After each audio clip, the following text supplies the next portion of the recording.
mean. I am. Let's do it.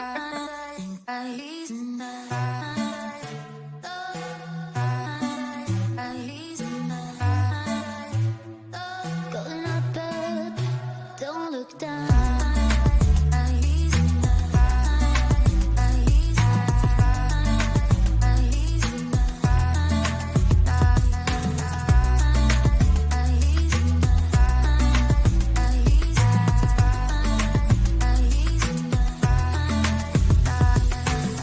No gravity when you're with me.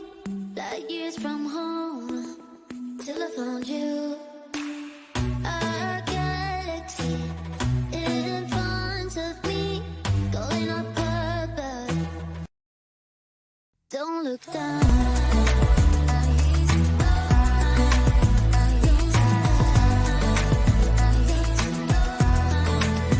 Don't look down.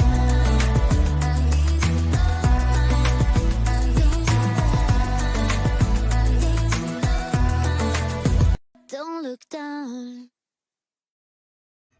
Yay! Hello, everybody.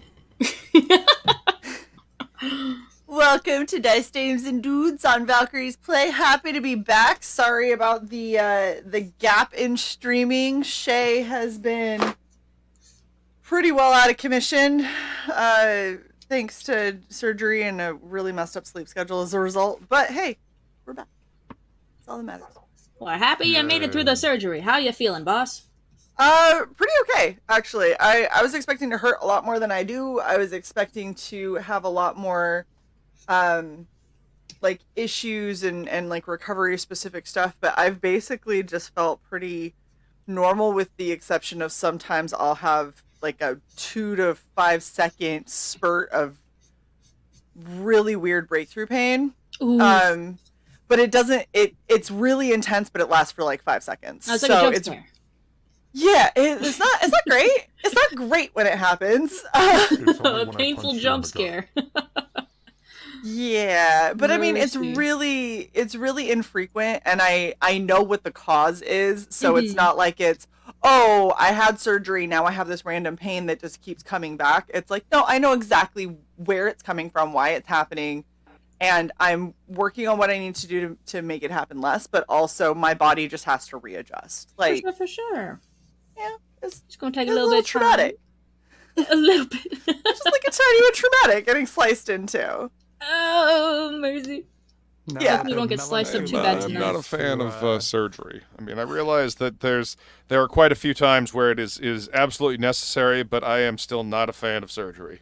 Oh, valid. Oh, no, me either. I almost didn't get released from the hospital because I couldn't pee after surgery, and so they weren't going to let me go because they were like, if you're not able to, we might have to put a catheter in you. And I was like, let me go try just one more time. But it was, I was like, hold on, Let's we do not do that. That is the ultimate pressure. Yeah, well, and the thing that's funny is it's really all that it was after my body was like put to sleep, right, with anesthesia, when it woke up, it's like my muscles for that area forgot, like, because it's now missing an organ, so it forgot how to contract enough in order to make me pee. So I was like, I need to pee.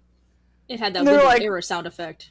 Like, yeah, like, it's just not happening. And so, like, I tried probably 7 times before she was like, if it doesn't happen in the next, like, 30 minutes, we're gonna have to put a catheter in you. And I was like, just, like, give me just, like, one more try. And I, like, sat in there and I was like, okay, my body needs to figure this shit out, because if I have to leave here with a catheter, I'm gonna be Did you run the pissed. And then all of a sudden I was like, oh, good, we're good now. Okay, I can leave. I felt so bad, though. Water? I tried that. I tried running water. I put my hand under warm water. It was that my muscles that had been put to sleep for the surgery just, like, did not want to wake back up to do their job. They were still So- snoozing, man. They needed 5 more minutes. That's it. Just 5 more minutes. They really did. And then it was one of those, I'm going to dump a bucket of ice water on you if you don't get the fuck up. And they went, hold up, we got this. Just like, well, we don't got to go that far. Like, that is excessive. Just give us a minute. The body does crazy things. Good It was night. nuts, and I felt so bad because my initial ride wasn't able to take me, and then I got a backup ride, and then I found out that I had to be at the hospital at like 5 a.m, and I live at least an hour away from it. Oh no. And usually between traffic and parking and walking there and everything, like you got to leave an hour and a half, 2 hours early, right? And so I told her the time, and she was like, "Oh shit," because she has small children, and she was like, "I don't know that I can wake up their older sibling to watch them at like 3 a.m." So then I had to go with a backup's backup, and my supervisor ended up being the one who drove me. So my male supervisor had to drive me to my hysterectomy appointment, and then got stuck. Like we were done with surgery by like 9 a.m. At the latest. Like I went in at like 7:38 or something like that. We were done at like 9, and we didn't get me released until 3:30 in the afternoon because I couldn't pee. And so I was like, "I'm so sorry. I'm so sorry. I'm trying so hard." He was like, "It's I love fine." how off your timetable is. I don't remember. I know that it was like 3:30 or 4 when we finally were leaving the hospital. That doesn't mean that's when I got home. No, the problem is that they took you back, and then you sat back there for almost 2 hours before they actually started the procedure, and then the procedure. Well, I was already out by then. I know. I'm saying the information that was relayed to me, because it's like they didn't take you back on time. They took you back much later, like over an hour later than when they were planning on taking you back, and then they still held you for another 2 hours back there before they really started. So it was crazy, crazy. Yeah. Because I'm like, I'm poking him, and I'm like, is she done? Did she? Did she die? Now? Like what the hell? Good night. Surgery is fucking weird, man. And like the thing that's funny for me is they wheeled me back. They did a whole bunch of stuff. Like they couldn't find veins to draw my blood to test before they took me back. They couldn't find veins to give me an IV. They had to do another IV while I was already out, because they were like, "Bro, this is just like your body needs to be asleep so it stops fucking with us when we're trying to do this." Because my veins were like, no, like bob weave, missing every single needle. And I don't blame them, because I was not happy with it. But like, and they did. I remember them doing the block, and then they wheeled me back into the OR, and they had me like push off of the little like bed that they wheeled me back on onto the operating table, and it was like 5 people. Like one person would be like, "Lift your legs," the other one would be like, "Roll on your side." And I was like, "I don't know what's happening." And then Like, no, was downward like, facing dog, child pose. yeah, it's like fucking crazy. And then after I was there, I like made a joke, and somebody kind of laughed, and they were like, "How you feeling?" And I was like, "Good." And then I don't remember anything. Like I was just, that was it. That was the end of my memory until I woke up and was like, I woke up to an Asian man that was sitting off to my left, and he had a hand on my shoulder, and then there was like a woman running around who was a nurse who was doing all kinds of stuff, and he was like, "How are you feeling?" And I was like, "This is fucking weird. Where am I?" I was like, Who are you? Where am I? Who the fuck are you, dude? It was crazy. But yeah. Anyway, that's so much. That was a lot about my surgery. I'm sorry, everybody. No, it's cool to hear how it all went, and our characters perform surgery all the time. Maybe we can use this as some experience, right? Yeah, you know. I was just kind of sitting here reliving the trauma of the hernia surgery I had last year. So, oh, hernia surgery, mercy. Nope, nope. Not a So you wanna fan. hear- Not a fan. So, okay. The hospitals and surgery just kind of wake me out. Real quick side. Does that mean that you need to go run real fast to run an errand? It's either now or later, but either way, it's before 10 o'clock, 11 at the latest, because that's when those stores close. If not, I'm driving 45 minutes. So I leave the choice to you, the people. So, okay, here's a question for everyone: can we all game a little bit like 11:30 instead of stopping at 11? Is that something that everyone? 11:30. How long is it going to take you to get there and back? Oh, you mean go later? Okay. Yes. Okay. Yeah. I'm like, what's the point in that? So I can wave at the closed store as I drive by after a show. No. I'm making sure that like Luke and Jackass. Woodrow and Raven can hang out that late, like can hang out that extra 30 minutes, because then you can go now and we can just bullshit and vamp and get started right when you get back. I can go till 11 comfortably, but I don't know about 11:30. What time is it for you now, Raven? It's 7:11. Hey. She's talking 11:30 our time. Is she? I'm talking 11:30 my time. Oh no, babe! Oh. I'm talking about I'm talking 11:30 our time. Oh! Time zones. How do they work? I was like, I don't know, guys. That's a long time for me. It's only 7 Yeah, and we're right in worst case scenario, if we had to end it short or whatever, we still can. But it is what it is. Yeah. We can find Well, okay, Just so everyone say yes.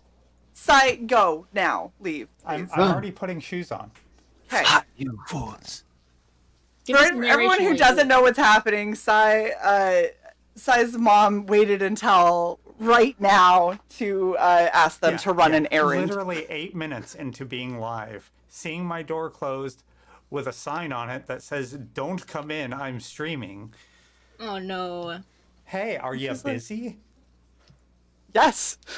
That's Yes. Generally speaking, that's what the sign means. so she That's so- texts me. I love it. Your door said that you were busy streaming, so I'm gonna text you and ask you to go run an errand for me. Yes. The door streaming, not Sai. Sai streaming. Can you Man, that- Uber Eats some Pepsi or something? Not where Sai lives. Oh, Sai's in the fucking boonies. Sai I'm can't in get rural delivery. Virginia. that's the worst. They live in the There's only one 1800s. delivery I can get. It's Pizza Hut. It's amazing, but Pizza Hut's expensive. So no, I'm not just gonna order her a rack of Pepsi from Pizza Well, get a Hut. pizza while you're at it. No, a single bottle of Pepsi. You could eat the plastic. You know what? The You donation link wouldn't is hit- in the fucking chat. It's You wouldn't in the hit the description. delivery minimum. Hold on, let me check PayPal. You got that amount of time. The amount of time Just- it takes me to log just in. go, Oh my Sai. god. Just go, Sai. Just Do go. your thing, boss. It's okay. Yeah. We got this. So what I was gonna say to Luke talking about the hernia surgery thing. So when we talked about me going under for surgery, they told me I was gonna have 3 incisions, right? Because it's laparoscopic, so I have like 3 small incisions, and I was like, okay, cool. I woke up and had 4. I turned on the music, by the way. Thank you. Nice. Thank you. I woke up and had 4, and the 4th incision was through my belly button. And I think what they did, because they talked about it before, like she like offhandedly mentioned it. She was like, "Oh, you have an umbilical hernia," and I was like, "What?" I'm like, with all the doctors that have looked at me, nobody has ever said this to me. And she goes, Don't like them. yeah, Don't like 'em. she goes, she's like, "Did your belly button used to be an innie?" And I was like, "Well, like I was born with like an outie, and then it was an innie, and then it kind of ended up as an outie for a period of time, and then when I was a kid, it just kind of like sank back into an innie, and it seemed like my belly button just seems a lot bigger. I didn't have the little cleft that people have of skin that hangs over your belly button. So like when girls go and get their belly buttons pierced, I didn't have that." Oh. Yeah, and I was like, "Yeah," but and she goes, "Well, when did that happen?" And I was like, "I don't know, when I was like 8, 9, something like that." Like little. She goes, "Oh, well, that's an umbilical hernia." And yeah, so you've Sounds had one for uncomfortable. like you've had one for like 29 years. And I was like, "Oh." That's your friend at this point, dude. You just got to know I his know. name and he's leaving. I was like, I'm like, "Okay, so, Negative. Hernias are whatever. dangerous.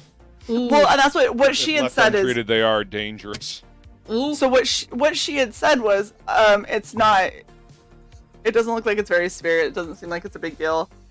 You've had it. She's like, has it changed? She's like, has it changed over your life? And I was like, not since this. And she was like, okay, well, it's probably fine. I think that what happened is when they got in there, they looked at it and they went, "You know, it'd be really easy just to fix this, like right now while we're here." and we did talk to her about it, and it is something that she's probably going to have done eventually because military. I mean, so I think that they just one less made a surgery to decision. have to go through later. I mean, yeah, Super, the I price of one, understand the baby. logic of that. I'm fine with it, but I find it hilarious that at no point in my discharge paperwork was there anything that was like, by the way, we also fixed that umbilical hernia for you. Like, it's like, hi, you have an extra hole. I don't know why. I'm the discharge nurse. This isn't my job. And I was like, cool, it's in my fucking belly button. I don't like that. That kind of sucks, because I don't know if you know this. That hurts. Like, Yes, mercy, dude. that's how they did my hernia surgery, laparoscopically through the belly button, and every time you cough, sneeze, laugh too hard, stretch. Oh my god! In the morning, big old that's the stretcher, case like, when you have a hernia surgery anyway.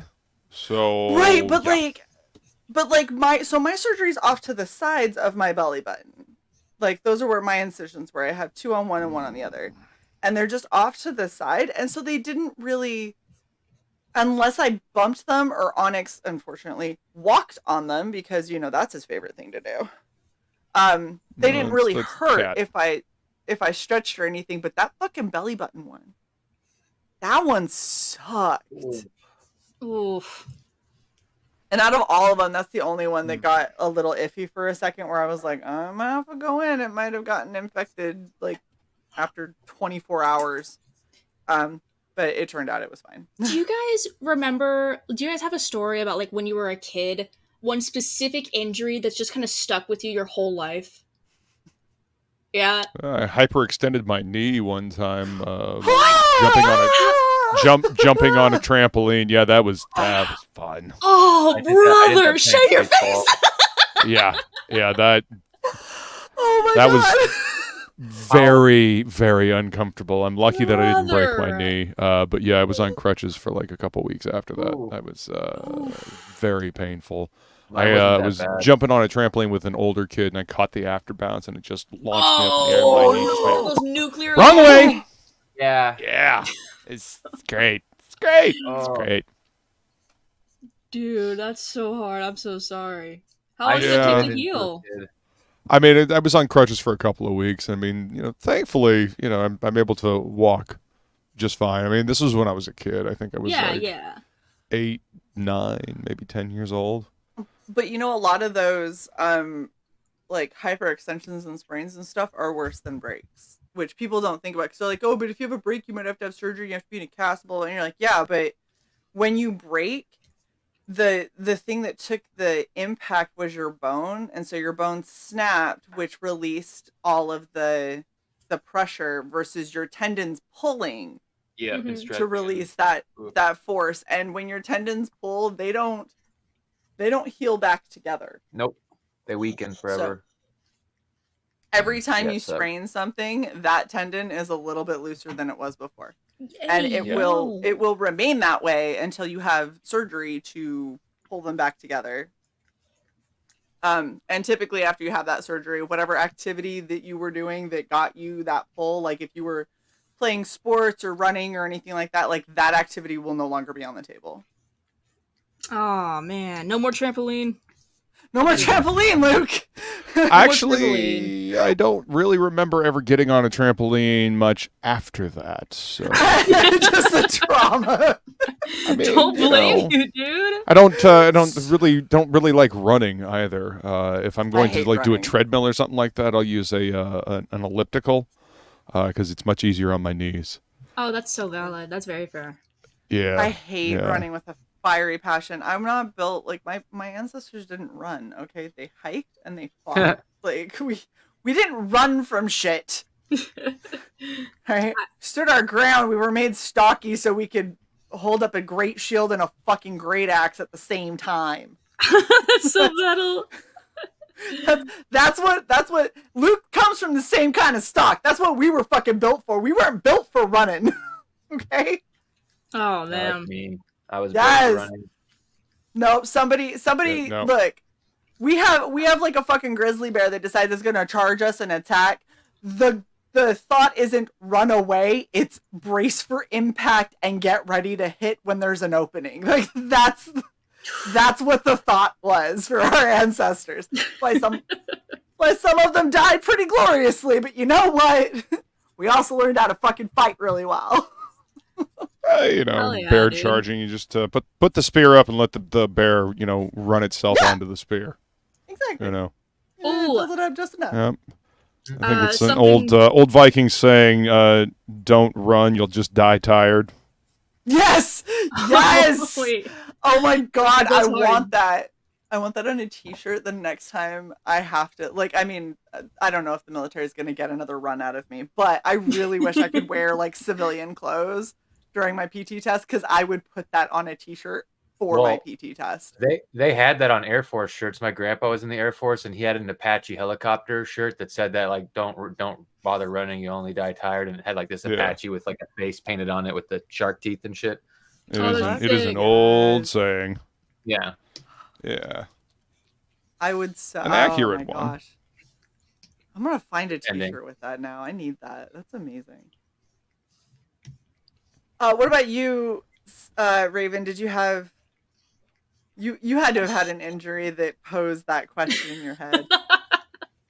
I have a dope scar on my right knee to commemorate the moment. You guys ever try to ride a scooter before? Yeah. Yeah. Fuck scooters, dude. Fuck What'd you- scooters. Scooters have brakes. Did you know that? They have what? Yes. Brakes.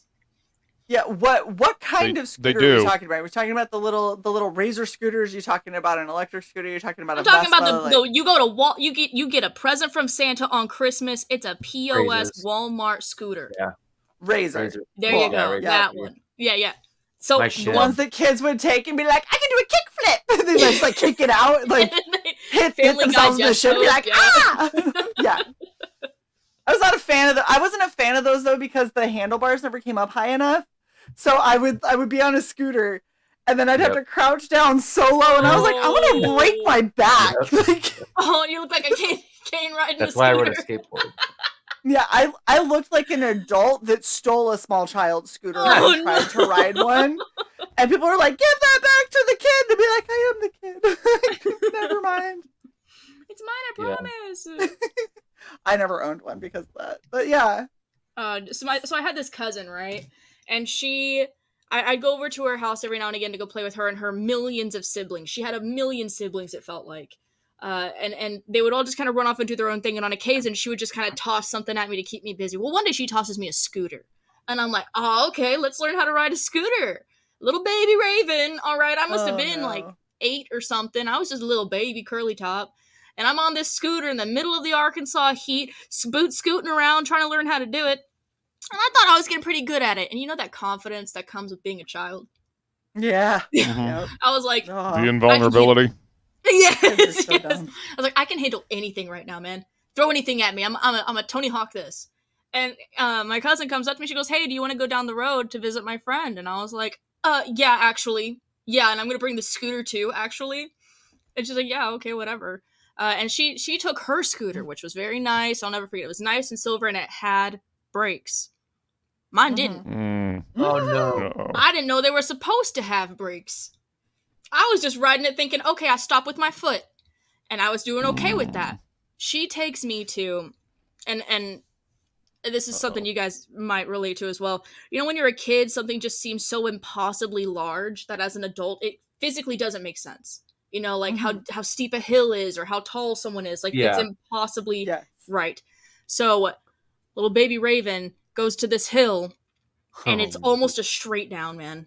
Like that episode of SpongeBob where they go to the glove world. Yeah, cliff. And my cousin looks at me and she's like, all right, you ready? And I was like, yeah. Of course I am. I'm not even scared. You're scared. I was like, yeah, I've never been hurt on this before. I can't get hurt. So I'm invincible. she takes off down this hill. This hill was a paved road, so there were cars. Okay, Yeah, cars coming and going. And here Yeah. I am on this rinky-dink little red scooter, no brakes. There wasn't even a thought of brakes on those handles. They were just pure handle.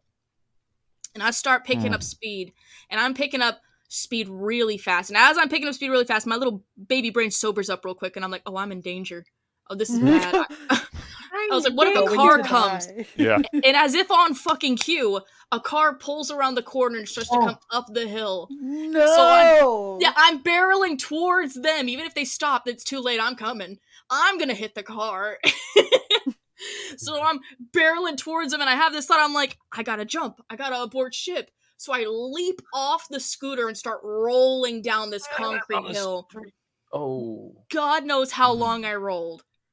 The car drove right on. The car didn't stop for anything. I was like, nope, no. The car was like, this Like, kid didn't get me lucky. for insurance fraud and left.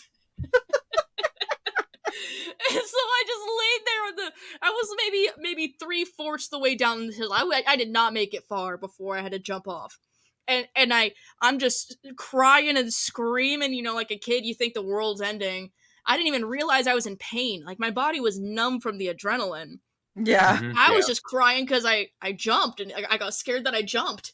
Like, oh my god, this is how I die. I was like, oh man, this is gonna be so stupid. So I jump off, and I'm sitting there screaming and crying. And then after a couple of minutes, I again, you sober up, and I'm like, oh, I should probably do something. I probably got to walk down the rest of this hill, man. So I pull myself together, and when you're like crying and you got the hiccups, Uh-huh. it was like that. I was like, so stupid. So I walk my little butt with the scooter. I go and I pick it back up like an old friend in war, and I carry it down this fucking hill, man. Finally make it to the bottom. I have no clue where my friend's house was, where my cousin's friend's house was. I didn't know. So I'm just at the bottom of this hill, and this area full of houses, just standing there, and I look down, and my right knee is just completely red. It's like skinned all the way up the shin and right on the knee. You know that when you bend your knee, the right side on the right knee, you get that little bend on the cap, the kneecap. Yeah. Just gone, bro. It's covered in like gravel and dirt, so it's dark and red. And I look down and I'm like, oh, I'm gonna die. And then I was alone in this cul-de-sac, so I'm like, what do I do? And then I don't know, man. It's like clockwork. My cousin comes running out of her friend's house. Running. She had no reason to run. She didn't see me from the window. She was running for no reason, really. And she's like, oh, Raven, there you are. And she's like, what did you do? I was like, oh, yeah, sorry to inconvenience you. I thought it'd be cool to shred my leg. Just thought I would try something new. It's a new look. What do you Yeah. think?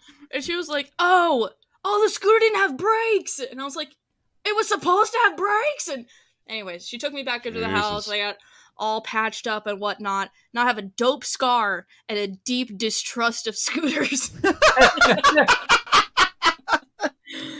And rightly so. Fair. rightly Woodrow. What's your fucked up story? I mean, similar to, I've got a bunch. I guess it wasn't a full hyperextension, but like I twisted my kneecap, was in a different spot when I slid into a base and playing baseball. I had to, like, Why are move they it all back. knee related? I don't know, but there's that. We're gonna have a There's bad another trend knee one. tonight. I was in a tree and my friend was like, hey, it'd be cool if we were playing zombies or whatever. So we used to get our toy guns and shoot, zombies out of the tree. And we put our arsenal up above us in the different branches. So, obviously when you run out of fake ammo, you can pull your next weapon. So I'm like, okay, I'm going to get the Chewbacca bowcaster. So I start climbing over to get the bowcaster. And I literally fall. Like I put my foot where there's no branch and I do plinko just straight down hitting branch and just boom, boom, boom, boom. Oh no! And it was an orange or a grapefruit tree, so there's like kind of little like thorns that stick out every now and then. And I caught my knee like on one of those, and it cut my leg open as I fell from like above my knee on the inside of my leg all the way down to my ankle. Yeah. And it was kind of a superficial cut. It wasn't like super super deep or anything. I didn't need stitches, but it was all the way down and open and bleeding. So I thought I was gonna die. So I was freaking out or whatever. But then, I mean, falling out of a tree is enough. Yeah. That's so hardcore, man. Jeez Louise. Few years later, I thought I'd be a badass, and we were all like in high school, and for a film class, me and my friend Mark were trying to film. We thought we were going to be the next Quentin Tarantino's, so we had like these white shirts and these black pants and sunglasses, and he got a briefcase, and my friend had a Cavalier we were using. So we were in the desert filming, and we were like, okay, what if you jump off the car in this movie or whatever. No. So I was like, okay, sure. But before we go out in the desert, let's try out, me jumping off the car into my yard. Oh, smart. Very smart. Yeah. So we start practicing and we're driving down my street, coming up to my yard. And I'm like really worried. I'm like, okay, I'm going to jump out too far and hit that tree. So I wait for it to pass the tree, but going on the car, it was too once you wait past the tree to jump, I'm already clearing my yard and I'm heading towards an angled driveway. So I land, instead of like hitting the grass and rolling like I planned, I literally like my ankles hit first on the driveway and then my feet like slammed down the rest of the way. And instead of rolling, I sort of like stumbled forward and took all the shock in my legs. So ever since then, and then on top of skating my whole life, like my knees are fucked. Ooh. Jesus. Jeez, Dude, talk about commitment to the bit, though, man. You were ready to jump off a moving car. Oh my god! In high school, I thought I was invincible, and I also thought I was going to be the next Jackie Chan. There was a movie, I can't remember what it's called, but it's where Jackie Chan like practices in his warehouse with all his stunt team and stuff, and they're like showing all this shit. So I used to jump off my balcony. I have a 2-story balcony. I would always like leap off of, which I could do pretty easily. So I was like, oh, I got this or whatever. But yeah, no. Moving at like probably 20 miles an hour or something is a little harder. Did you ever see I think the thing that stuck with me the most, because I loved Jackie Chan and I used to be like, I'm gonna learn to do all my own stunts, and then I watched a video where he took a running leap onto that like aircraft carrier and broke instantly shattered both of his ankles.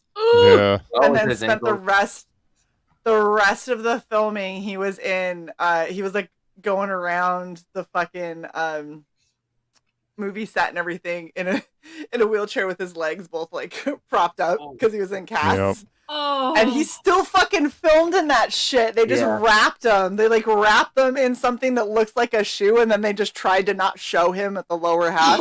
And he still films shit because he's psycho.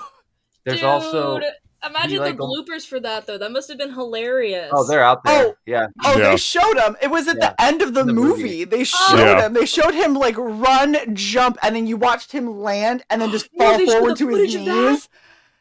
And he just stayed there, and then the next shot that they show is him like tooling around with both of his ankles in fucking giant ass casts, and he's like telling people where to go and like driving around in his little fucking wheelchair. I was like, maybe I won't do my own stunts. That sounds terrible. He's broken his legs more times than anything else. I remember watching Police Story. Like it was one of the police stories where he leaps off of it's like in like a mall, and there's like a column of lights, and he leaps off of this railing and like latches onto this column of lights and like rides it all the way down like this spiral, and he's like breaking lights all the way down, and he gets to the end and it just fucking breaks his legs. Yes, I remember seeing something about that online with the Christmas lights or something. Yep. It, like shatters them all. Yeah. It's like, dude, you went through great all flick, that. but watching that, I mean, it was a cool shot, but holy hell, I don't know, man. Well, and he's literally broken like every single bone in his body at least once. Yeah, including and several of them multiple times. His Do you think he has a doing favorite that one. break? Like one that he's like, oh, if I break this, it'll be fine.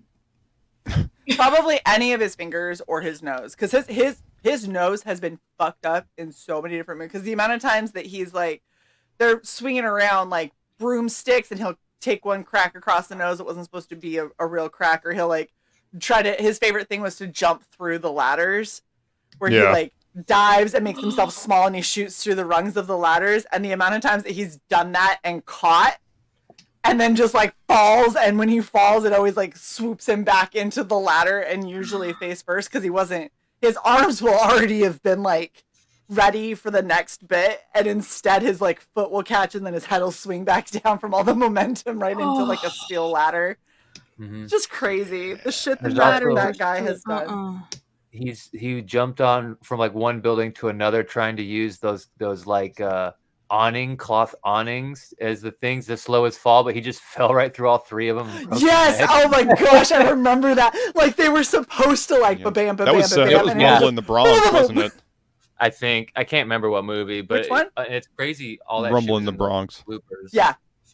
They showed all. My I mean, why dad not and I used to show it? watch You have those it on movies a film. lot. Oh, I watched them with my dad all the time too. And every time I'd watch something, I'd be like, "That was so cool." My dad was like, "But what did he do wrong?" And go, "He didn't protect his face. He kept his guard down. That's why he got hit." Moment. Yeah. Oh, my dad was like, if you're going to look at Jackie Chan and be like, "This is amazing," I'm going to teach you how to not get Rock'em Sock'em'd, because he gets Rock'em Sock'em'd. Oh, Done. question. Yes. What's the weirdest parental advice you've ever been given? That you're just like, what the fuck? You know, as a fully grown adult now, looking back, you're like, why would you say that? I got a good one for this. It's really Ooh, gross. let's hear it. It's really gross. My mom used to tell me that eating your boogers would boost your immune system. Ooh! Oh no! Yeah, I was like, you're Lovely. disgusting. She's like, no, Oh, it's true. no. I'm just glad. I'm glad I just came back with a bowl full of creamy garlic noodles. Bon appetit! Enjoy. Oh no! Yum. Sorry, the music stopped while I was gone. I guess when I took my earbuds out and put them back to charge. It paused. Yes. It's okay. We were reliving horror stories from being a kid. I had trauma. It was just all trauma. Don't worry. It was Well, great bonding. You know what, Sai? Because I didn't talk about my worst injury, and you obviously weren't here to talk about yours. So we'll just have to do that on Regen. Okay. That'll be a Regen topic. So if any of y'all want to come back on Regen and reshare your horror stories. Yeah, we got more. I don't just a know. lot of Reliving fucked these up movies. was I don't like to think about that. Well, that's the funny thing is Raven talked about hers, and it sparked a memory I had forgotten, and I was like, "Oh yeah, I did do that." Like I was hurt a lot as a kid, because I was doing a lot of crazy stuff, and I I'll was share big my, and awkward. My litany of serious head injuries. Oh gosh. And then my eye surgery when I was 1. We don't gotta keep talking about your eye surgery as a baby. They popped. removed That's them. so hardcore for a baby, dude. They took They removed Sai's my eyes eyes out. from my head. Yes. Yeah, I'm totally good with not talking about surgery anymore. Yeah, totally good with not. The best part Sorry, is bro. my mom observed that surgery up until that point. I don't think that I would watch. I don't think I could Jesus. stand to watch if I had a baby. I don't think I could stand to watch them do surgery on him. That's some strength right there to be able to do that, man.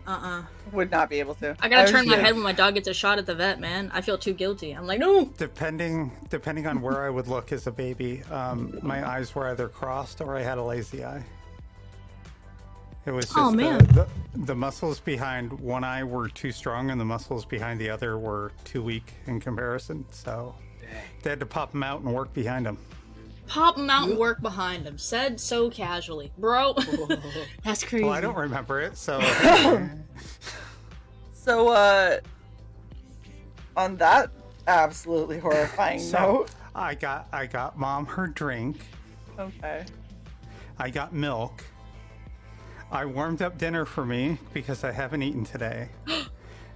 and I bought myself a candy bar. Hey, what kind? What damn, I want a kind? candy bar. And whatchamacallit? Three Oh, Musketeers. okay, classic. Okay. Remember the Shay, commercials they used to run for those things? They Shay, you animated don't get to commercials. Open your mouth. Miss Pizza.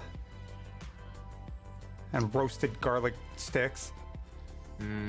Roasted sounds garlic good. cheese sticks. Aww. That sounds amazing right now. Share with the class. You know, I would love to get over here. Come over here. I'm and you guys can trying, have but some. current money, money's hard. Everybody go pay Raven, commission her, buy her books, whatever, something, so she can come over and fucking see us. I did For open Baltimore commissions for Comic-Con. the first time in 2 years, by the way. Really? Yeah, I have a little Ko-Fi shop set up now, which is, but if you're an artist and you're looking to set up commissions, go through Ko-Fi. They make it Yeah? so fun and easy. It's so easy. You can set up what they're ordering, what you need from them, like so they're given instructions when they order from you, and they can send in reference images through that same order. So there's no outside The hell just communication happened necessary. All through Ko-Fi. It's so great. Nice. And it's cute. You can make it look like a little menu or something, you know? Like, Yeah, I also hear that you can do a lot of interesting stuff with commissions through Card. Card, yeah. Yeah. Card is such a great resource if you want to build like a portfolio or something specifically for artists. I'd recommend Card for portfolios. I've not made one myself though, so don't listen to me. But it's on my to-do list. Gonna have to look into that. I've been wanting to look into Ko-Fi as well. Ko-Fi is I see a lot of random Twitter artists using Card a lot. So yeah, Card it's there's cute. my dinner. Ooh. Garlic noodles with grilled chicken thrown in. Oh, dude, you got your protein. Heck yeah. Carbs. You got it all. Yep. It was really weird because I ordered it and I loved the, I don't know if you know the brand Korr, Korr. They do like side dishes in little pouches. Ooh. And so, yeah, they sell them in basically every grocery store I've ever been in. But I ordered these online because I'm lazy. And so they came, and I didn't even bother looking. I'm like, Korr, creamy garlic, yes. And they're usually shells, but this time they were elbows. Ah, little surprise. Yeah, so the shells actually produce more volume of food. So hey, here we go. That's a bargain. Yeah, if you're looking, get those. And they really hold the sauce well because, you know, shell. It's like a little scoop. I mean, I don't want to be controversial, but I do think that shell is the optimal shape for pasta. Also, mac and cheese. Okay, Shelly. What do I know, though? What do I know? You'll probably want to have some garlic salt on hand, though, because while this is too much garlic for my mom, apparently, it's not enough for me. So I have to zest it up. My mom's like, this is too much. I'm like, what? And she's like, it's too much garlic. I'm like, there is no such thing as too much garlic. Amen. Oh, yeah, no. So, look, that's That'd be a vampire. You couldn't have any vampires in the South, man. We put garlic in everything. Or, you know, France. Oh. Italy. Or is it the English? It's the English. I want to go to England. I'm almost out of garlic It's salt. fun to visit. I wouldn't live there, but it's fun to visit. Especially now. Oh? Yeah. Right now, don't go at all. I'm like on a 10 most wanted list in Europe, probably. Oh, jeez Louise. They're really cracking down on you know, the fact that they don't have free speech there. Oh, dude. Yeah, it's not That's awful. Humor has been outlawed. You're not allowed to, you know, share the memes, especially on Facebook. They're releasing even when I was criminals there from jail, releasing violent criminals from jail so that they can lock people up who said mean shit on the internet. Yeah. Oh my god. Literally true. Whose feelings got hurt that bad? That's what I want to know. Who got roasted? The minorities Politicians who are immigrating into the UK. That's messed up. When I lived there back in like 2011 to 2015, we actually got warned about what we posted on our social media sites because while it was perfectly legal in the US, if it wasn't in England, then it could cause a problem that could result in them having to terminate our assignment and send us home as a means to keep us from getting arrested. Yep. Jesus fucking Christ. That Like is it was so like, fucking and stupid. that was a fucking almost 10 years ago. Man. You know, that was 10 years ago at this point. So it's only gotten worse. Well, I guess you know what better to distract from the horrors of modern day life? Some Dungeons and D&D. Dragons. Yes, George Orwell called. He wants his fucking novel back. Fuck. All right. So are we ready? Yeah, I'm feeling it. Let's go. Yes. All right.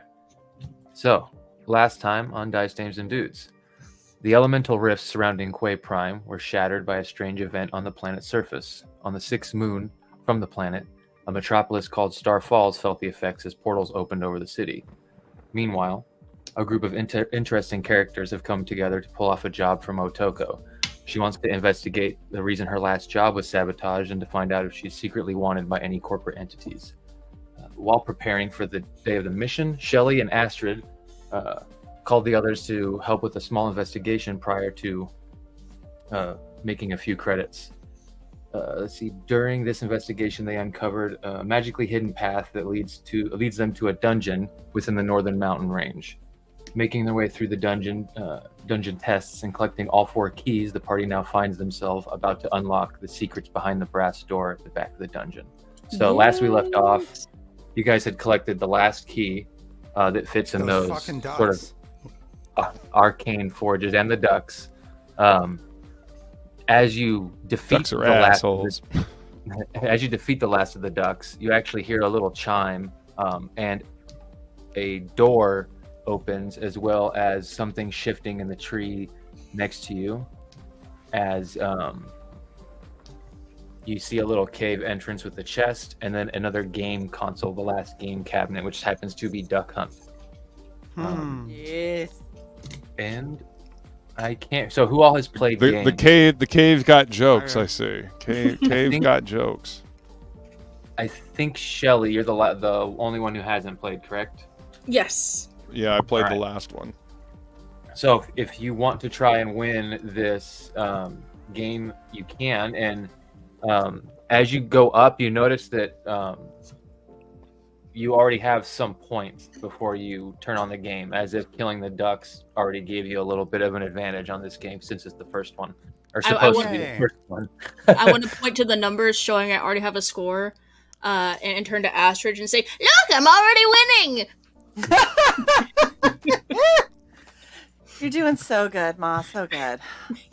And with that confidence, I'm ready to play this game. Okay. Yeah, so this game is a little different. This is the first-person shooter game, so this one uses dexterity or your wisdom. You can use wisdom for this. Yeah. So one of the two. But go ahead and roll me a d20, and you can have advantage. Since you already have some points, you essentially get to roll this with advantage. With advantage, I get a 15. Nice, 15. All right. So you sit there. You see Shelley sort of aiming the duck hunt gun and plinking away at the ducks. The dog sort of comes up and grabs him, laughs, and comes back down. Eventually, it says you break the high score.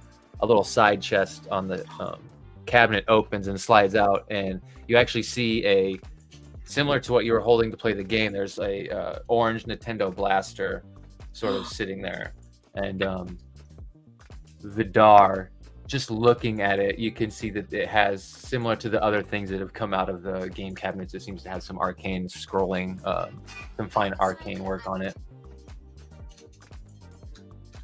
Look, a gun. I'm going to add it to your sheet real quick. Ooh, grandma with a blicky. Okay. And then there is still a cave with a chest inside. Sorry, I'm trying to eat as quickly as possible. While she plays the game, I'll investigate the chest with a stick. And I can do an arcane check on the gun. Can I Okay. Can I just give good juju to Shelley? Give what? Sorry. Good juju. Oh, juju. Yeah, you can. Yeah. The best juju. I'm trying. Just in general, I think, right? Let's see. Yeah. I was trying to see if I could assist or anything. She's not doing anything anymore. Oh, She's done. gonna play.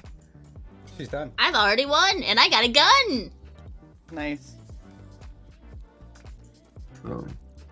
Equipment. No Leviathan-sized docks. So yeah, you should be able to refresh your sheet at some point, and it should pop up. It's called an NES Zapper. Yeah. Perfect. This is now the strongest thing I own. And And I wave around the gun. Maybe don't, point that towards things that you like. Just like tiny tips. I know it's been a minute But I since you've puts a handled the finger on the gun. barrel and pushes it away. And Shelly just looks up and goes, whoa. Ooh. Alright. Good point, good point. So that should be good in a second. And then when you investigate the chest, you go ahead and roll just a regular investigation for me. Let me know what you get. You talking to me or Sai? Motoko. Motoko's the one that wanted to investigate On the your chest. screen. 17 investigation. Okay. Remember, I have a bunch of tabs open, so I have to flip through tabs to see. So, with that, you would notice that it is not trapped or locked. Is it a mimic? No. Oh, Damn it. Okay, I opened the chest. All right. You actually see a pouch of some kind in there that seems to be full of something, and let's see. There is 4 potions of some kind in there as well that kind of look like tea, almost like a dark tea. I will hand them to Vidar for the purposes of knowing what they are. Alright.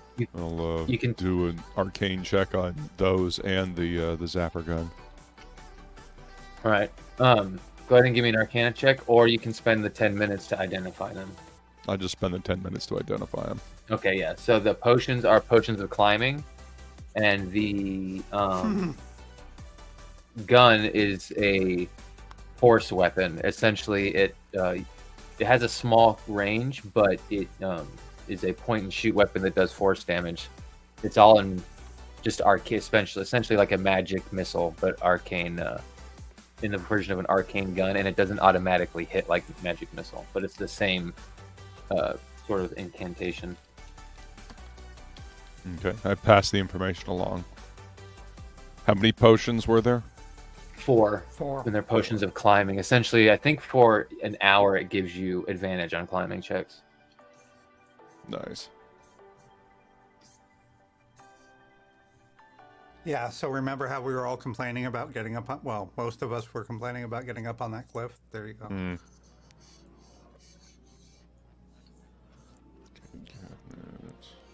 It's almost like we should have done this one first. I don't know what you're talking about. Yeah. Sometimes you don't take the first path in a video game. No, we don't. Nope. We really don't. Look, I don't always trust the first path. What if it's a lie? The cake was a lie. You're definitely the group that does the side quests and all the side quests first. by the time we reach the boss, we're like a million levels. Yep. All right. See, I'm the opposite. When I'm playing an MMO, I do the really exciting, well thought out, super involved story quest first, and then I go back to do the side quests, and the side quests are like 20 levels below me. Oh. And so as a result, you know, the class quest is super higher level. Oh, also, before I forget, there's also a badger where Astrid is sort of just following Astrid around. And Astrid, I think you are still in badger form too. Oh yeah, Oh, double yes, badger. I am. I forgot. I am still a badger. Badger? No, there's two badgers playing tug of war over one of the duck bodies. Yes. Motoko, do you look into the pouch or pick the pouch up, or what do you do with them? I pick the pouch up and I look into it. It seems to be a certain amount of gold as you kind of count through it. It seems about 1,000 gold in there, and this is strange. It's some kind of gold coin. If you look at it and study it and try to like Google image search it on the web, it doesn't match anything that pops up except similar coins that are in the museum that your job was actually at. Where your job went wrong. So it's like really old currency. It's actually not from any known civilization. So it's actually sort of like this mystery currency that it might be from a lost race or from some other place. It's not. No, it's Or not a solar really system known. that suddenly appeared thousands of years ago. Yeah, possibly. Ah, Um, that's pretty cool. and Oh. So there's that, and then you guys have those 4 keys that you know by their shape fit into the northern sort of arcane forges as they've been labeled in the on the dial. Nice. So this 1,000 is like part of the 1,000,000 that we had at the end of that last game. Yeah, it's a small little portion of that. Yeah.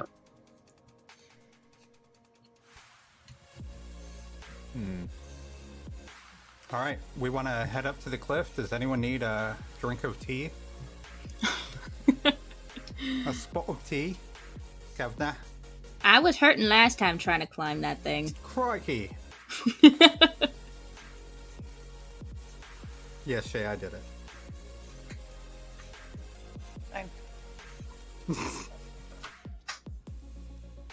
Shay is impressed by my accent, always. 10 out of 10. Crikey. So what is the plan? I'm going to try to get up the same way I did last time, with brute force and skill. Alrighty then. So Hey, I'm the gonna badger could need. climb, right?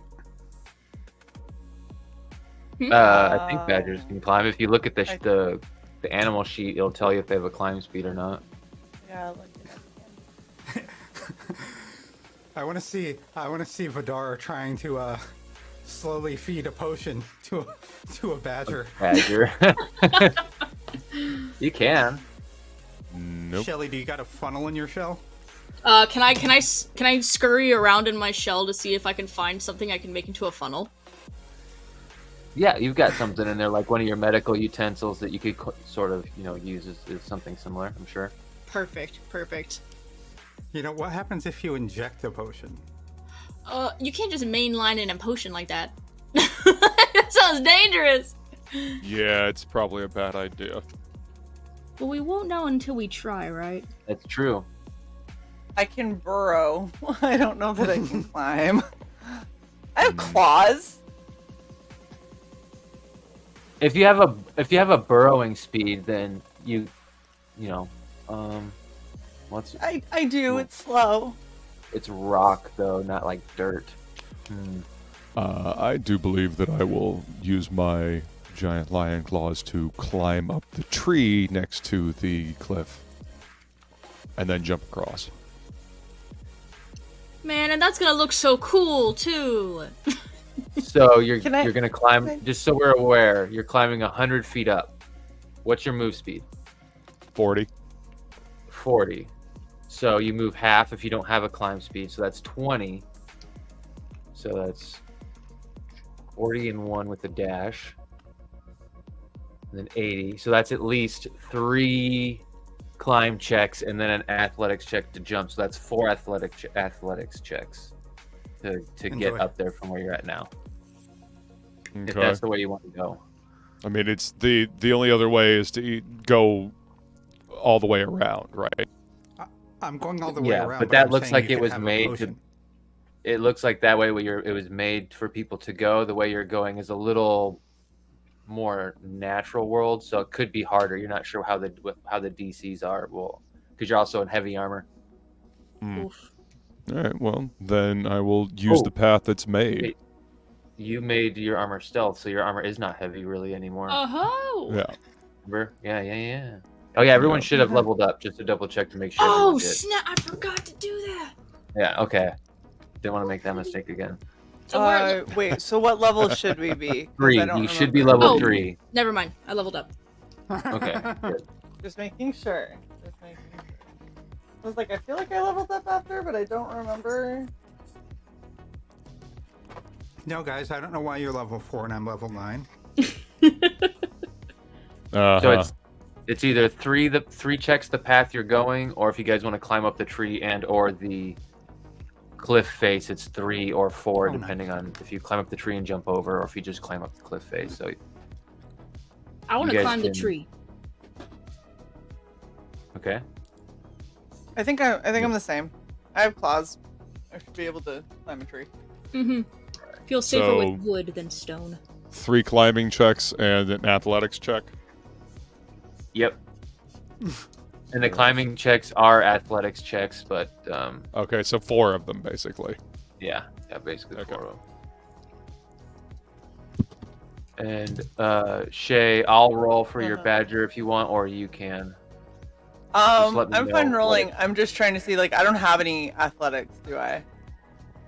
It's whatever your strength is in badger form. Okay. I got my rolls.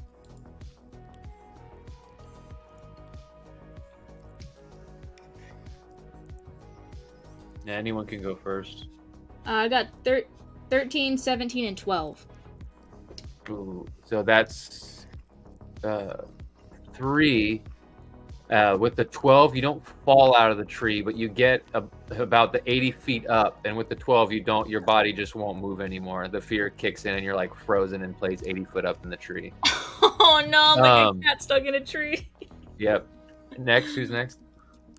I can go next. I got 16, 21, which was a nat 20 plus 1, and then 16. Okay, so you're up at the top of the tree. You still have to jump over. I need another athletics. 15.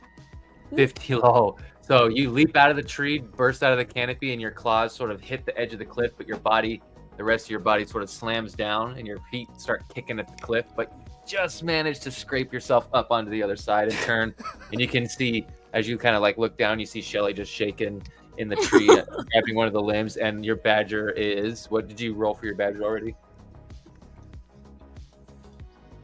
Oh, I'm sorry, I forgot I had to roll for the other badger. I did not roll for him. Yeah. So Okay, he tries to I'll do that follow real you up. Yeah, if anyone else has checks, you can go next.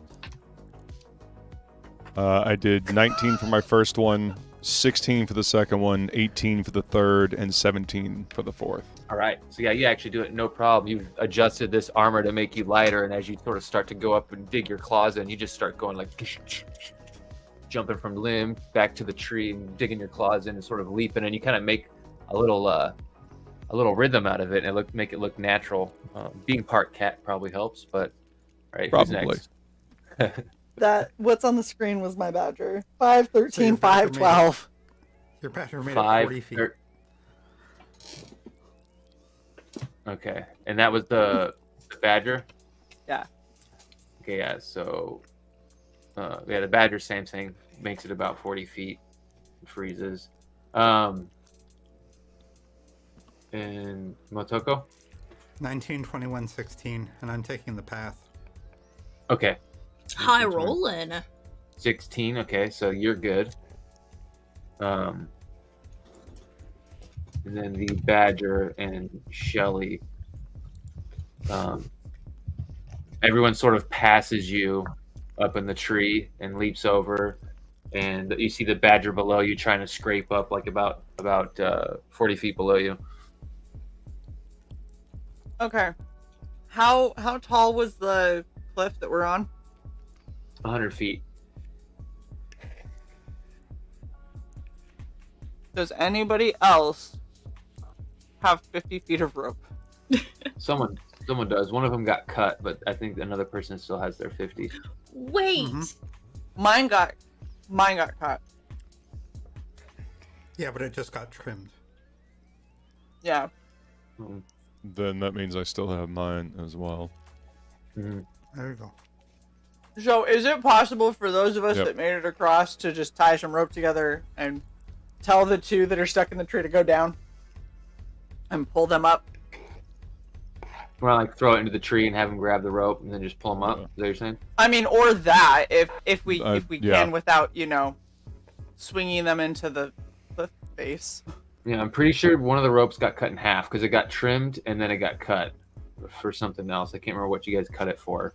And then there was another I think part going where through someone a had. portal. Yeah, Oh, that's right. Yeah, it got cut going through the portal. That's right. Yeah, that was And then- that was Motoko's rope. So you won't. I thought that was my rope. Hmm. How many people had ropes? We all have I rope. think Yeah, we all have rope. it was your rope, Shay. I think Motoko was using it. Yeah. Yes, I do not have rope. Okay. So I have 25-ish left. Well, you can tie it. Tie them, but That's it's gonna what I make it a little bit shorter. Okay. And you would have had just 100, so you'd probably have like, 96 or something like that. Okay. Yeah, so you could have enough to throw into the tree. I mean, I think that seems fair if we can just get. I'm still a badger, so I can't say anything. But if we can get Shelly to, I don't know, hold on to the badger that's down there, and then grab the rope. Yes. Astrid's badger runs up to Vidar, climbs up his leg, and starts tugging on the rope hanging off of him. Yeah. Yes. And yes. I'm pretty sure the rope. Oh, me as a badger, got it. Yeah, I'm pretty sure the rope already has the knots tied into it. I think you did that, Motoko, to help him get up the barbarian climb wall in that one part of the dungeon. So We'll go ahead. Sling the rope out. Shelly, go ahead and give me. We'll do just one athletics check to keep it simple, but you'll have advantage because of the hand knots that are tied into the rope. You could easily either make a loop or hold on, so you have some advantage there. Oh no! I forgot to grab my real dice, and I was using the computer once again. So I just rolled a whopping 8 and 6. Huh. That's with a +3, dog. All right, throw the rope again. So, well, that's okay. That's not how that happens. There's already one mistake with the freezing. So with this one, you guys throw the rope, and Shelly grabs it and reaches out to grab the badger as the badger sort of slowly makes its way up the tree. But the badger doesn't quite get to you when you sort of slip Shelly, and the rope swings you down out of the tree against the cliff wall, and you sort of let go and unwrap and fall the rest of the way. So that you take 6, 7. Anyone have a cushion or whatever the hell it is?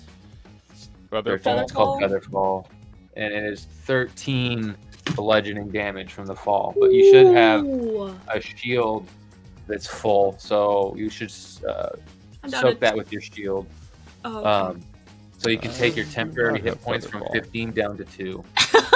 Oh man, that's awful. Yeah, Shelly is down at the bottom of the cliff, and then the badger is still in the tree. I look over the edge of the cliff. Before you try this again, go get your real dice. Yeah. What a dice! Okay, Deadpool. Oh man, I'm actually not sure where they are. That's funny because I just got 2 more new sets from Shay. Don't keep talking about it. I owe everyone on here dice, and I have them. They're sitting right next to me, and I just haven't mailed them out. I'm gonna grab my dice. I'll be right back. Yes. Okay. Cursed devil digital demon dice. Yeah, Fucking they've assholes. never rolled good for me. I hate Yo. them. Which was lovely when Woodrow was like, hey, why don't you roll your staff again, but do it on the thing we can see this time? And I'm like, ah. No, thank you. Why not? Because they hate me. Actually, I think they hate every alive person. Well, I just had They everyone are do racist. point by. They're Easier. racist towards cyborgs. No, that's right. It was. I'm back, and I brought jumbo dice. Second. Nice. Ooh. Yeah, from first level to second level, when I rolled the hit points, and I rolled the absolute minimum. Oh, yeah. That was awesome. When did your home of teleportation refill? I'm curious, is it a dawn or long rest? Say again? Your helm of teleportation. Do you remember how it refills? Is it dawn or long rest? I believe it's dawn. Okay, so you wouldn't have gotten any. I was just curious. Let's see. Let me double check. Inventory, helm. What's this? Daily at dawn. Yeah. Okay. Yep. Good to know. And you've only used it once, so okay. That is still in the bag. And then it should be, and I don't think you guys took a full long rest, right? You guys only took a short, I believe. Series of shorts. Yeah, we took like 3 shorts. Okay, so it's not 1:20 in the morning; it's 5:20 in the afternoon. So that's where we're at. Okay, I just want to make sure I got my time right, and then all right. So Shelly has fallen back to the surface. How much do you weigh? Shelly? Yeah. Hermina. Let's see. Description. Say sometimes if you don't put it in, it won't Yeah, generate. Plus, you got a bunch of gear on you. What's your strength, Motoko? Oh, mine? 10. Okay, yeah. I mean, I've got a 14 in strength, so.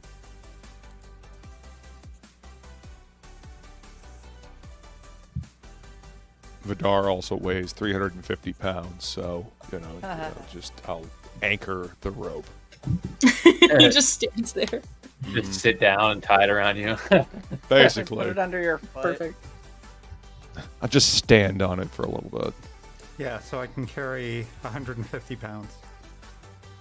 Or according to the times 15 rule. And Shelly's like a ninja turtle, so she probably weighs more than 150 with a giant metal shell and gear. Should have made it out of titanium. I would have carried you. I'll make notes for next time, dearie. I'm ready to You know go what? again. Can we toss her a potion of climbing? Yeah. What? You know the 4 potions we had that no one bothered to take? Yeah, Yeah. I thought we already used those though on the Badgers. No. No, that was. I said anyone Motoko wants some makes the tea. joke. And then I made a joke about feeding one to Astrid. That's where I got lost. Okay. Yes. Can you toss me a tea?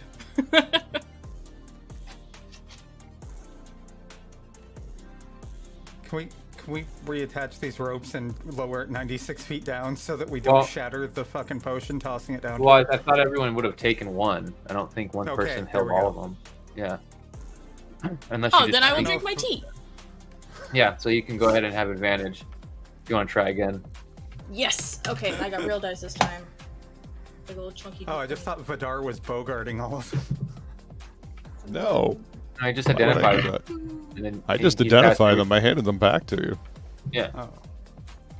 Every time Vidar got multiples, he's passed them out to everybody. Mm-hmm. I got a soft 20. All right, so first one's good. Are you climbing the tree again, or the cliff face with or the rope, or? I'll do the cliff this time dramatically. I'm mad at the tree now. All right. God. So you sort of wrap your hand around one of the, wrap one hand around the rope and sort of use your feet and your one claw to sort of climb up, and you have advantage. So with that, a double move. What's your speed? My speed. 40. 40. Okay, so yeah, double move will get you 40. Sorry, Alright, so I have 2 more. everyone's sheets open. Just... Oh, perfect. So that's 2 more. Although with everyone up there pulling, we can actually get rid of one of them. So just one more? Yeah. Okay, let's get it. Oh, 17. Nice. That's Okay. without advantage. So as Shelly comes up and you guys help assist pull her over the cliff face and she gets up there level with you, out of the canopy from the tree next to you, a badger sort of jumps out and bursts and lands on the cliff and does the same thing shaded in the form and sort of like scratches its way up and then starts running. And you guys are up here and you have the keys and the altars are there. And then Motoko, you can trigger the dial from your Neuralink Wi-Fi. uplink. Yeah. Okay. Does it matter who puts the keys in? You don't think so? It doesn't seem that there was any emphasis on anyone specifically, other than who grabbed the tokens because they couldn't be close to each other. That's the only thing you think has mattered. Who grabbed who so far, or who grabbed what? Okay. All right. I'll send the Wi-Fi ping. All right. So the keys, you guys insert them and sort of stand back because you did hear it buzz with the arcane energy, and it clicks. And you notice this time, instead of them just humming and sort of dying out, there's a deeper hum that builds, and the keys that you put in sort of float. And the way they work is there's a jagged one on either end, and two of the sphere, like rod ones,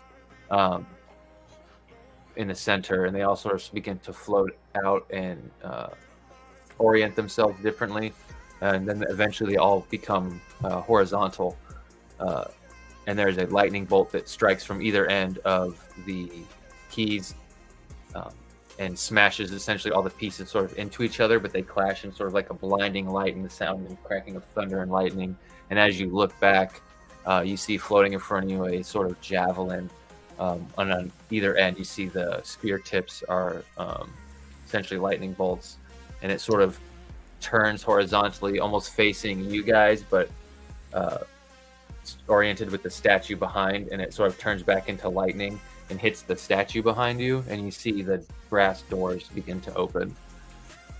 And then you see behind you that the statue is now holding the javelin in its hand, and it looks like it is completed.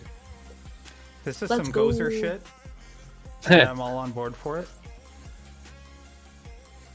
All right. Inside the door, you can see that the walls and floor and ceiling actually are all kind of like one solid polished surface. It actually resembles the door that you are in, and it's sort of this brass walling. And All it right, goes I'll in a go little bit, first. then turns. So Motoko first. Sacrificial. It's the sacrificial lamb. Right. And so let's get a walking order, because it is single file essentially. The hallways only I about do not like these small A little- corridors. less than 5 feet in length. So yeah, what That's 'cause order you do we are want? girthy, my friend. Yes. I've already lost a good bit of my temp HP, so I'll chill in the back. I think you should be in the middle. I will bring up the rear. All right. How about me? How much longer am I a Astrid, badger? Shelly, Vidar. How does that sound? Yeah. Mm-hmm. Okay. I think being a badger is like until you decide not to, isn't it? Like you can kind No, of there's a time limit on it. It's an hour. Yeah, Okay. I just didn't know how much time had passed. I'm 1 pretty sure hour, unless Circle Moon gives you says otherwise, I think it's an hour. But I would check. I might be an hour per your level too. I can't remember exactly. So I would just double check. Forever badger. I'm trying to find it, but I can't. It'll be in your like abilities, class features area.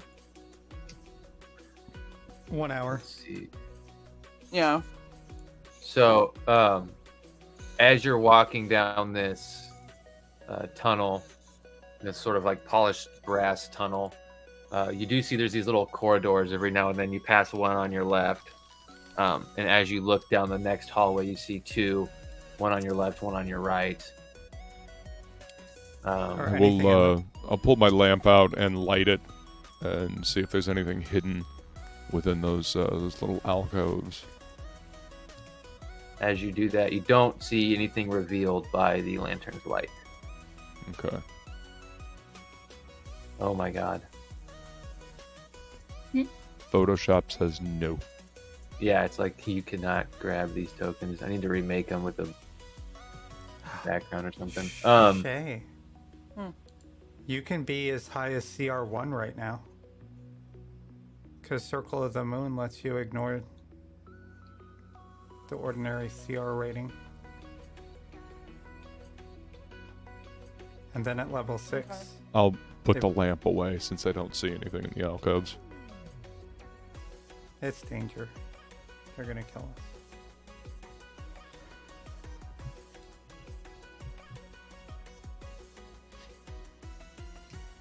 Again, I do not like these small corridors.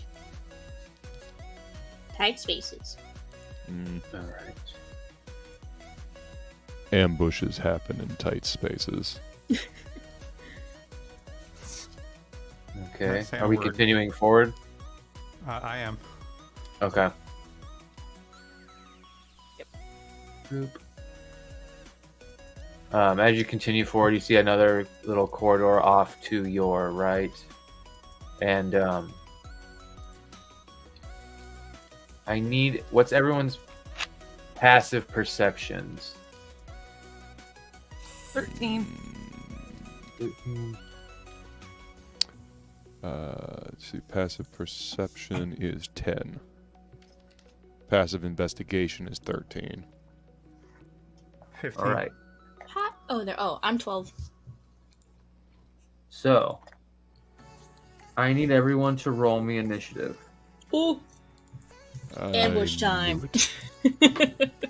Oh, shit. 5. Me too! Twinning! Hey, what's up? Hey, what's up, Hey. girl? 21. 21. 15 plus 6. You're gonna I hate me, did. Luke. I did math that correctly. Yes. Yes, 15 Okay. plus 6 is 21. Yes. you got it. You're gonna hate me. 22. 16 plus 6, 22. Ah! Why am I it's not such a butthead. surprised? Every fucking time, man. Every time. This is my shocked face. Well, the funny part is, at least both ends of the line are going first and second.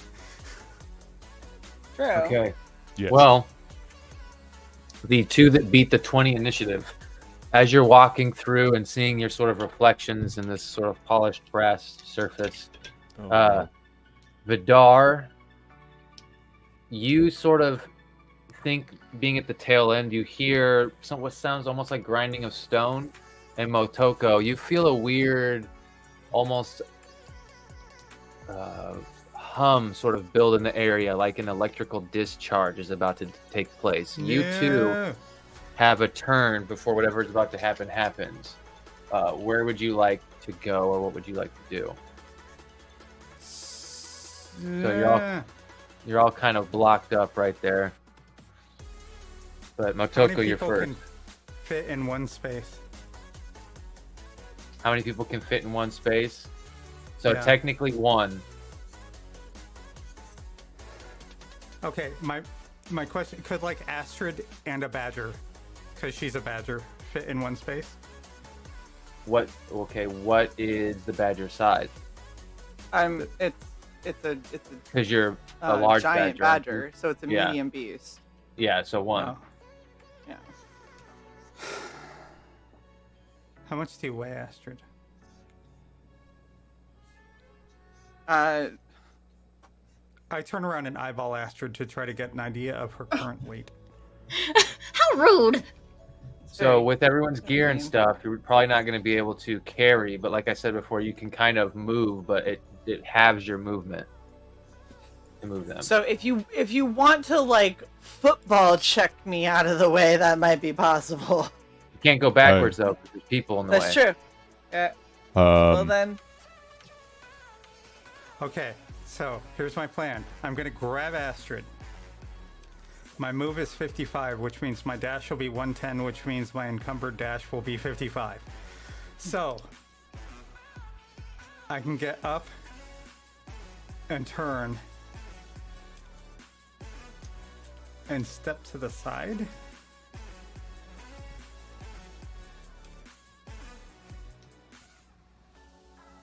You talking about up here? Yeah.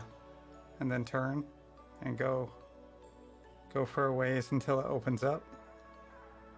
That does not open.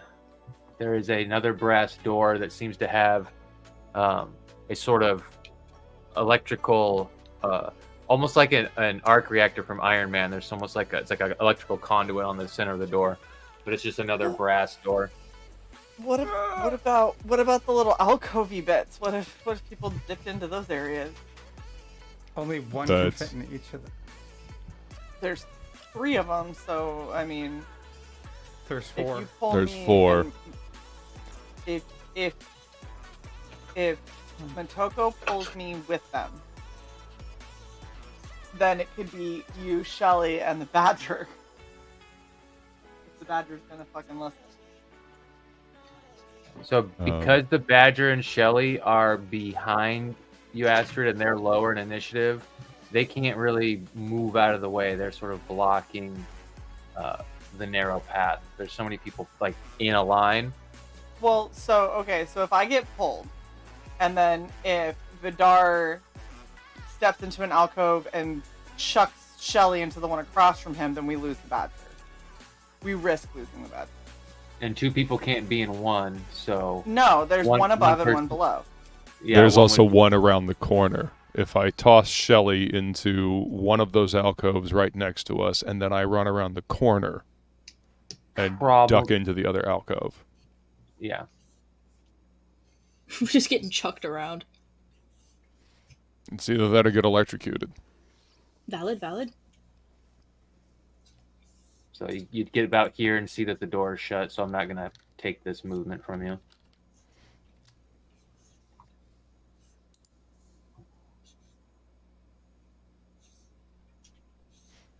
So if Sai... Okay. Can Sai Dragon push me into that alcove? And the timer's counting down, so this is happening in 6 seconds, so... Okay, I push her into that alcove. Okay. Is there any way I can acrobat or, like, I don't know, get over the 3 people in the way? You want to try and acrobat over them? You can. Go ahead and give me an acrobatics check. Okay. By the way, I'm spending a key point so that my my dash action happens on my action, and then I get my dash action as my movement as well. So you're doing a three, right? Yes. Triple dash. Okay. 16. Plus, 16? you said 16. What am I rolling, though? Acrobatics? Acrobatics. 19. Okay, yeah. So with the 19, you can do little somersaults and sort of kick up off the wall and get back around behind people. And since you're not like trying to drag or push people through them, it's not hindering you with anything more severe than that. So as I go over their heads, I say get in the alcoves. Okay, so you're gonna go in this alcove. Okay, and then Vidar, I'm guessing you're doing what you were saying, which is throwing Shelly essentially in one of them. Yeah. You have the movement to do that, so there's no action required. The only problem is the Badger. So as you guys sort of do that in the seconds that those 12 seconds that pass, essentially, you hear, all of you now begin to hear that hum and that electrical discharge sound as a lightning bolt shoots down the hallway past all of you.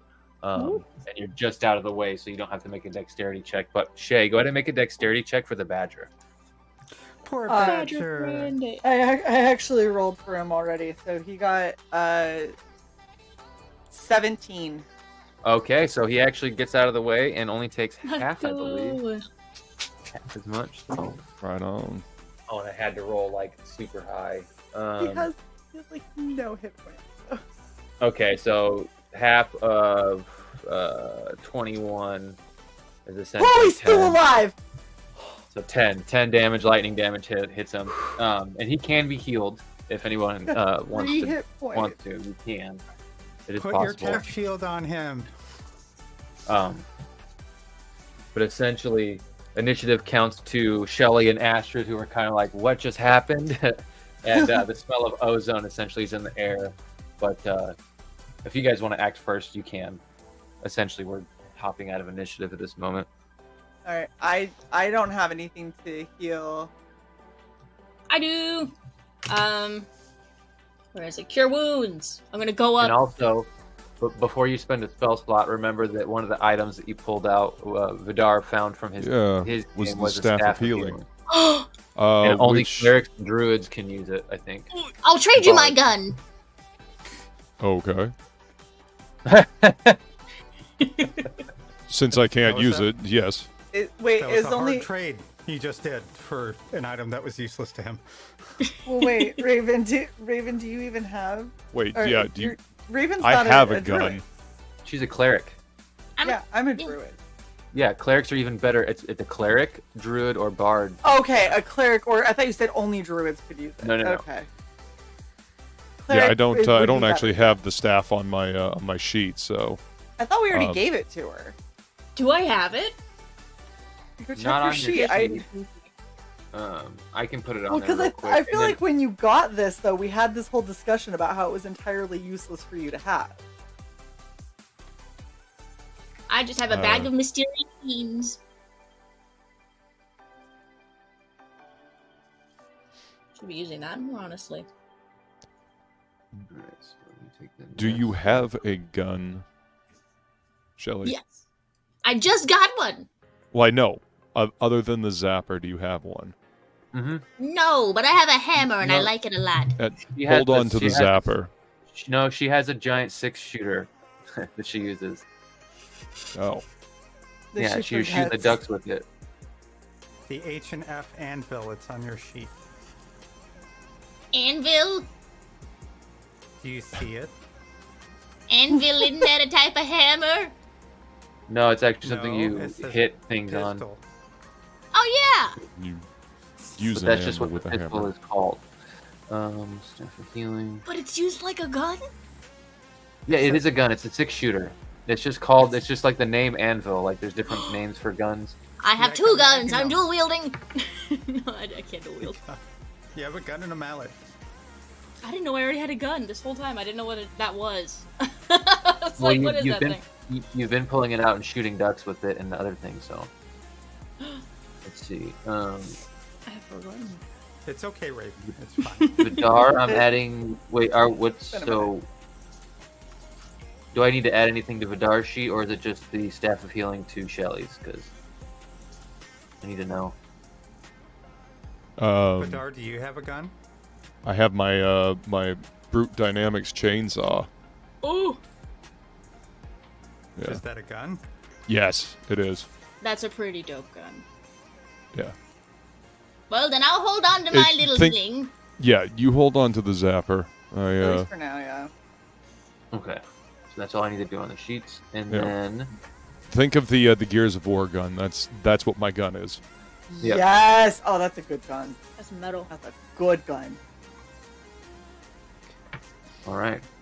So, as you guys sort of eventually make your way out of the coves and head back up to see the door, you notice the door is charged. That arc reactor sort of has this blue electrical energy sort of pulsing in it.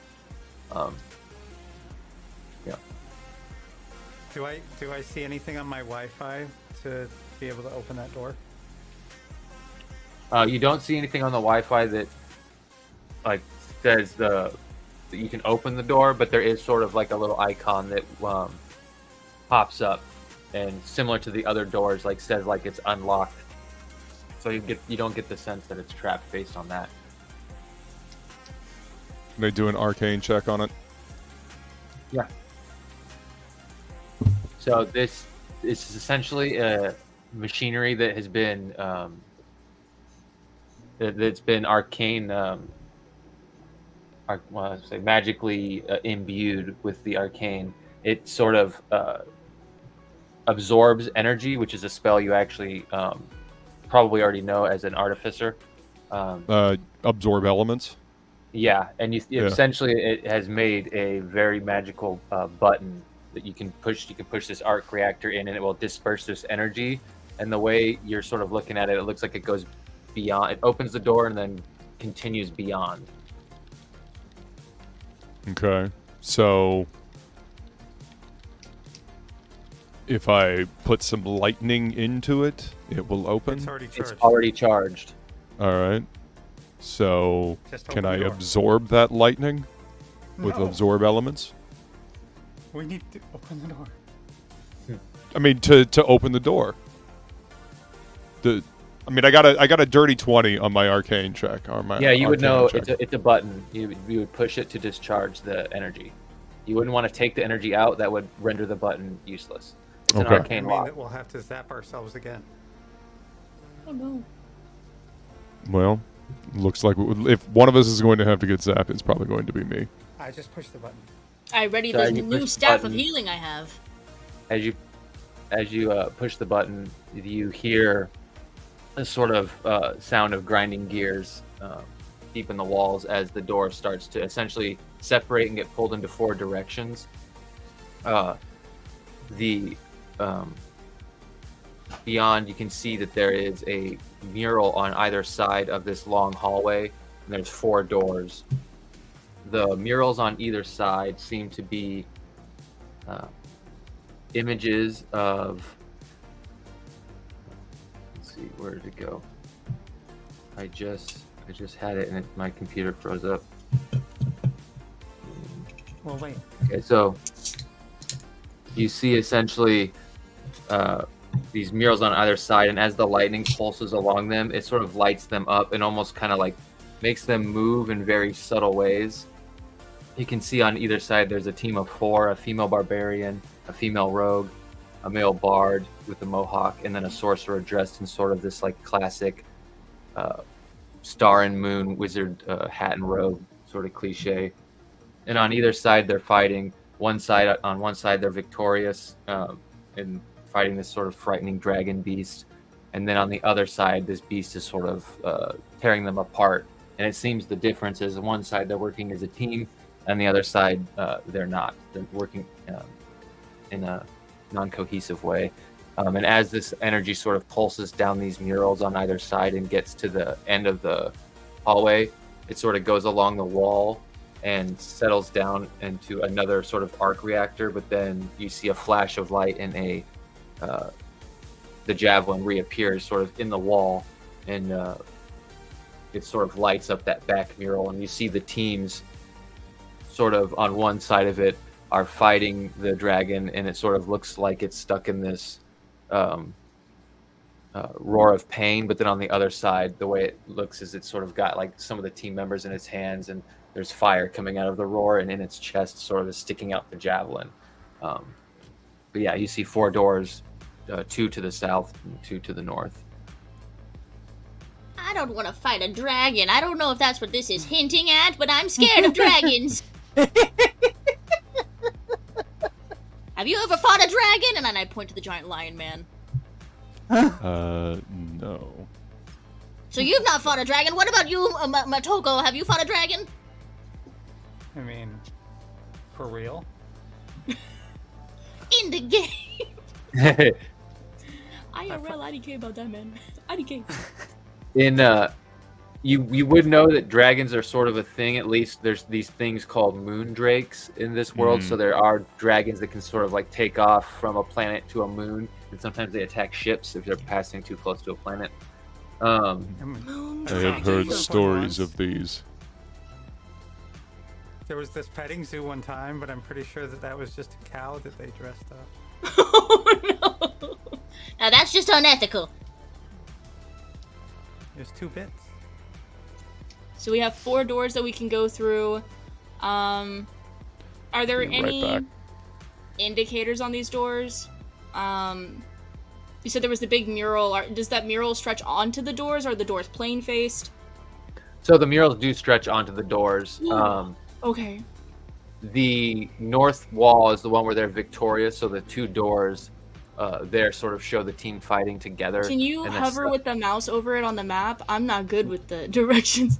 So north would be up here. Oh, okay, okay. Here, it'd be up here. These 2 doors sort of have the mural passing over them with the team being victorious and working as a team. These other 2 sort of have the team getting destroyed by the dragon as they're not working cohesively. Like you noticed that the bard throws the javelin of lightning and hits some of his teammates on this mural, and some other things like that. Like you see the rogue accidentally backstabbing the barbarian and sort of looking like they're disgusted that they weren't fighting cohesively. That never happened. It happened. Definitely happened. I feel like this is based off of a true story. And I point to the doors of victory and I say, we need to go through these. These are the happier looking doors. Looking at the mural with the lightning javelin. That wasn't my fault. I point to the other side. Those people clearly need our help. It seems that teamwork is required for the next trial. Well, then let's get to it. And I wrap my arm around Astrid's or Badger arm, and prepare to skip into the first door towards us with the happy side. Okay, as you push on it, nothing happens. It's locked. Oh, so dramatic! I was ready to skip through it. I was just gonna say, like, if you guys have seen Despicable Me 4 that just recently came out, there's a honey badger in that, and that's what I imagine I am like in this, which is just like kind of vicious, but then also really goofy with like a tongue that'll hang out and acts kind of like a dog. So the second Shelly's like, I wrap my arm around this like a little badger, like, like trying to skip with her, and then just hits into the door and then falls down and just gurrs really angrily. So essentially, as you guys do walk further into the hallway and walk up to try and push this door, you sort of hear more gears grinding, and there's sound of unlocking, and you can hear the doors to the south sort of click open. We have to prove our teamwork. Quickly, everyone hold hands and sing Kumbaya. What is Kumbaya? I heard it in a tavern once. I don't know how it goes. Hey, Shelly. You just have a badger going. Rah, rah, rah, rah, rah. The badger gets it. Can I go over and do an Arcana check on the javelin sticking out of the dragon? Yeah. And that mural as well. But yeah, that whole area. While he's doing that, hey, Shelly, why don't you heal the badger? I did bring out my new healing stick, and I go over to the wounded badger. 18. And how does it work? For the Arcana. If you look in your inventory and refresh, you should actually have it in there, and you can attune to it and open it. I think it just casts Cure Wounds, Just Lesser whack me with it. Restoration, Well, and whack something else. I believe Mass Cure Wounds. Yeah, something Mass that Cure was, Wounds. yeah. Where would it be under? It's in your inventory. Inventory. Haha! Staff of healing.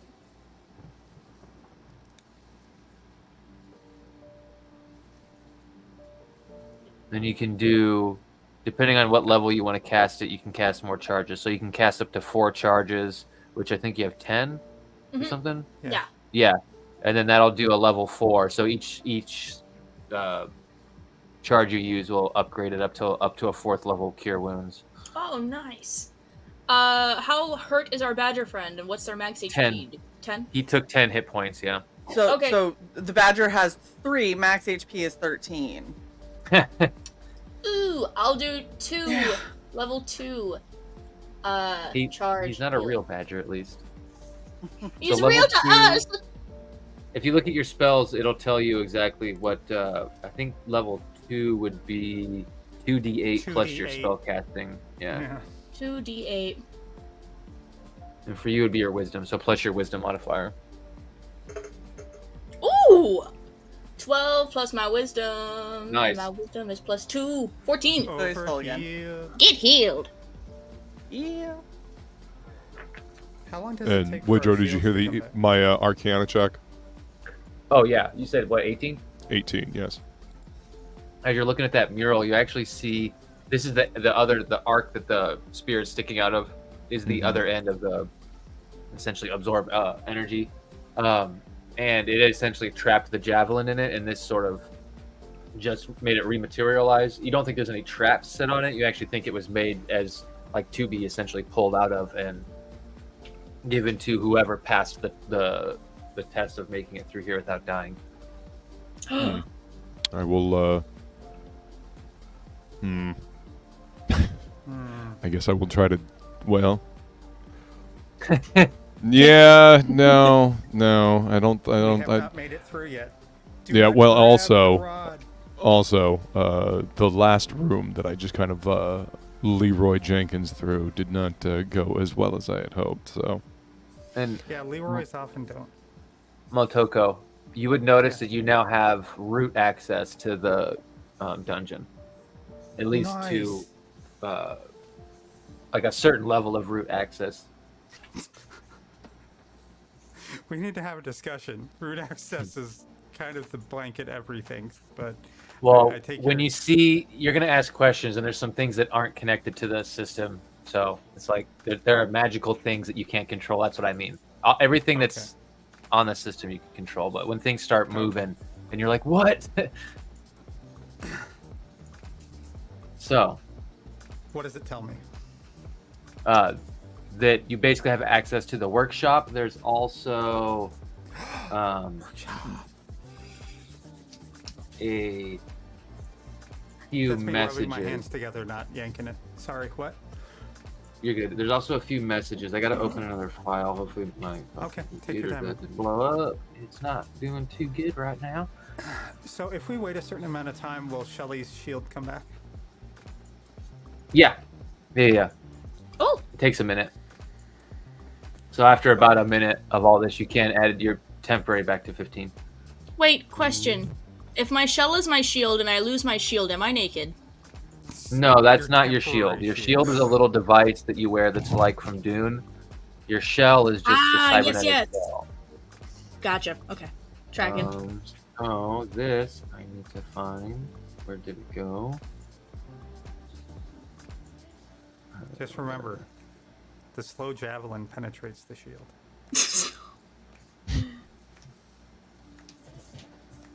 All right. Wow, one person got that. I hate you guys.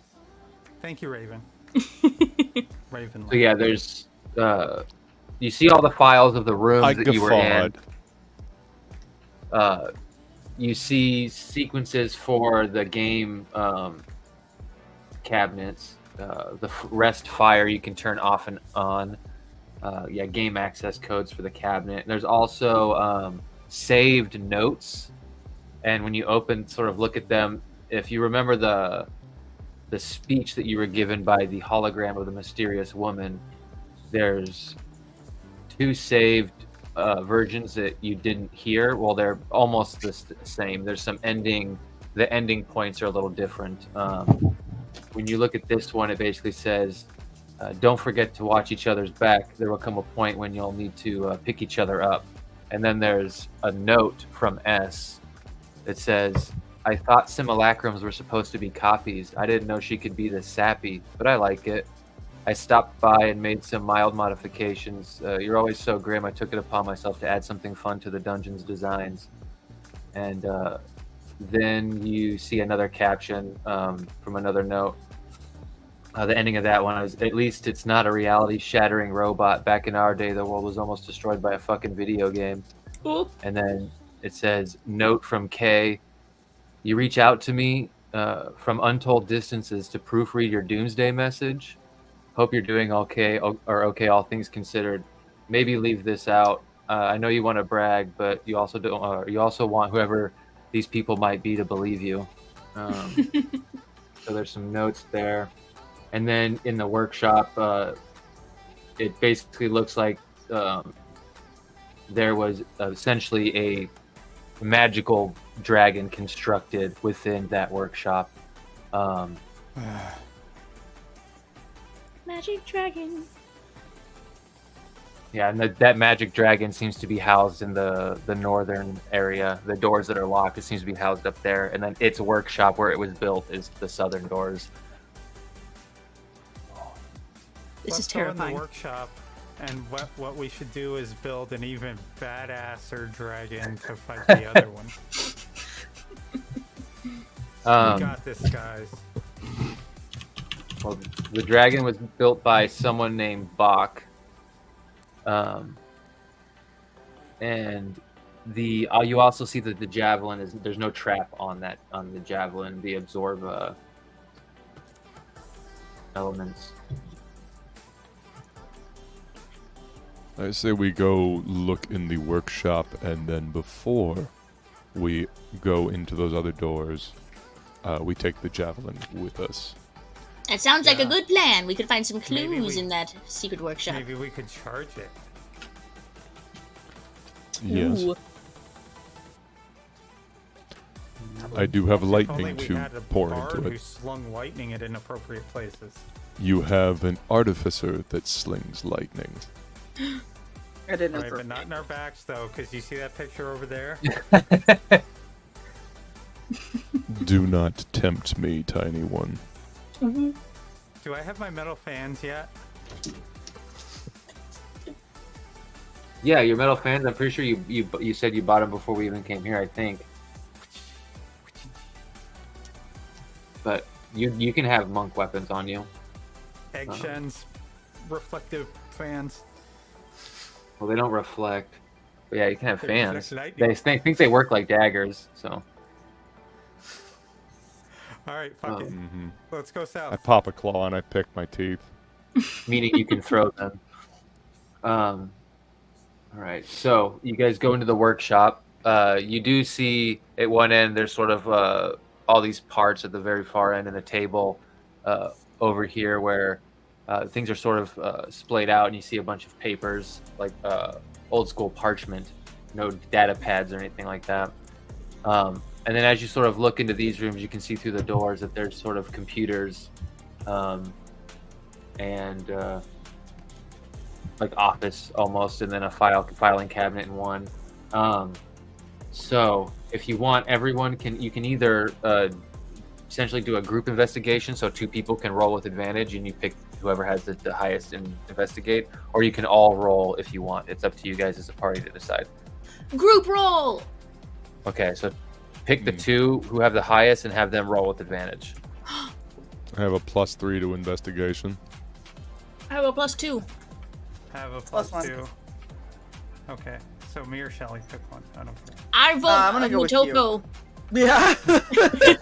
Motoko and Vidar can roll investigate with advantage. Each of you have one of you has Shelly, the other one has 2 badgers with you. Badgers are good at investigating. Okay, I'm gonna roll my lucky solid steel d20 and my glowing d20. You've got this. Oh wait, can I cast guidance? Yes, you 20. can. So everyone can roll. The 2 people who roll with advantage can add d4s.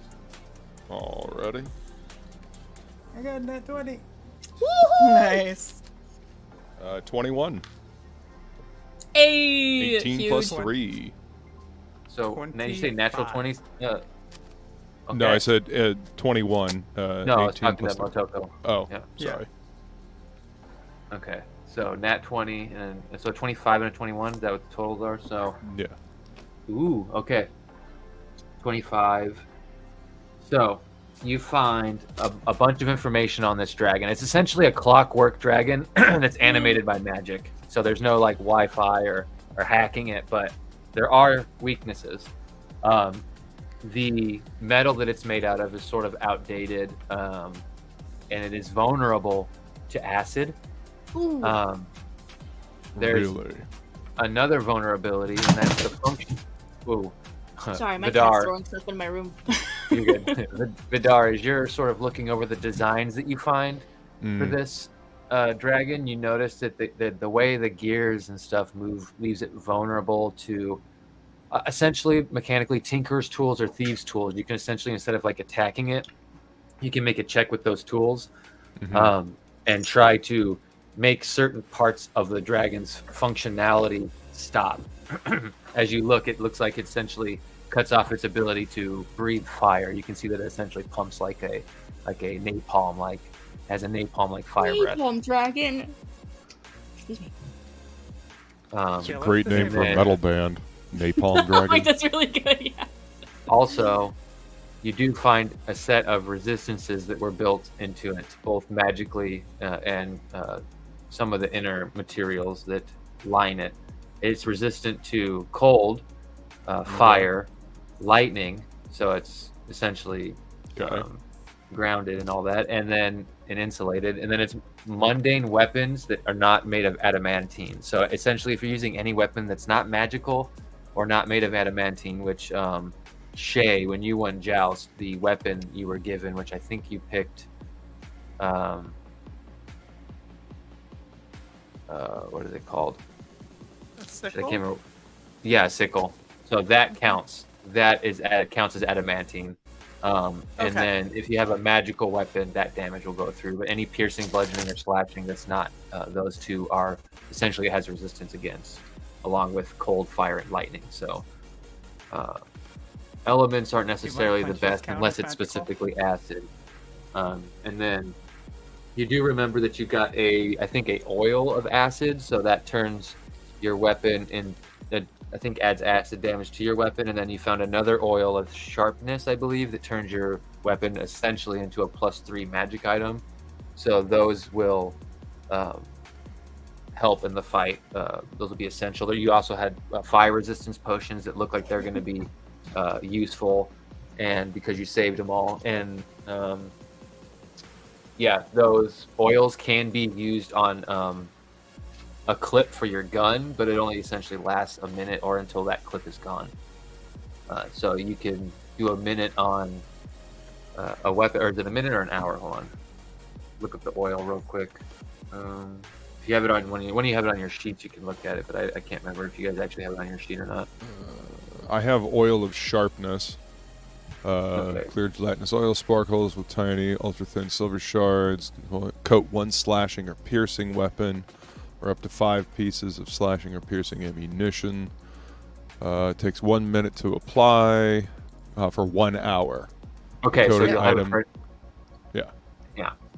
And I'm doing more than 5 pieces of ammunition. Essentially, if you have a clip that goes in a firearm, you can do the whole clip, but it's either until that clip's wasted or the hour's up, essentially. So. Okay. And my hammer, I enchanted it. So that counts as a magical weapon, yes? Yeah. If you did the oil of sharpness is, I think, piercing or slashing, so that wouldn't work. Okay. Yeah. Yeah, okay. But your thing does. It makes it a +1 magical, so that would go through the resistance, yes. Okay. And then... Yep, enhanced weapon. I have a question. Yep. I don't think any of my weapons are magical. Are my fists magical? Not at this point, I don't think. Unless you have the thing that says you have the key strikes or whatever that turns your fists into magical weapons, they are not. Oof. I have a thing of oil of acid if you wanted to use something like that.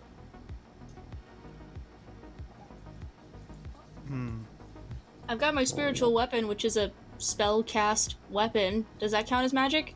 Yeah, that's force damage, I believe. Force or radiant, so that would go right through. Nice. Well, Motoko, you have your fans, yes? They're not on my sheet. Do you have a dagger on your sheet by chance? No, I have a bunch of bludgeoning weapons. You could put a dagger on there, though, because you did say you were going to get fans. And essentially, fans work like daggers. If you can throw them, they're short, piercing weapons. Whoops. And then, Astrid, you said you had the oil of acid. Mm-hmm. Can you see if it has to be piercing and slashing, just like the sharpness? Yeah, it was exactly the same as. Okay, cool. I didn't know. I didn't know if it was. Okay. Okay. Well, I mean, yeah, I have exactly the same. It just says acid damage instead. Gotcha.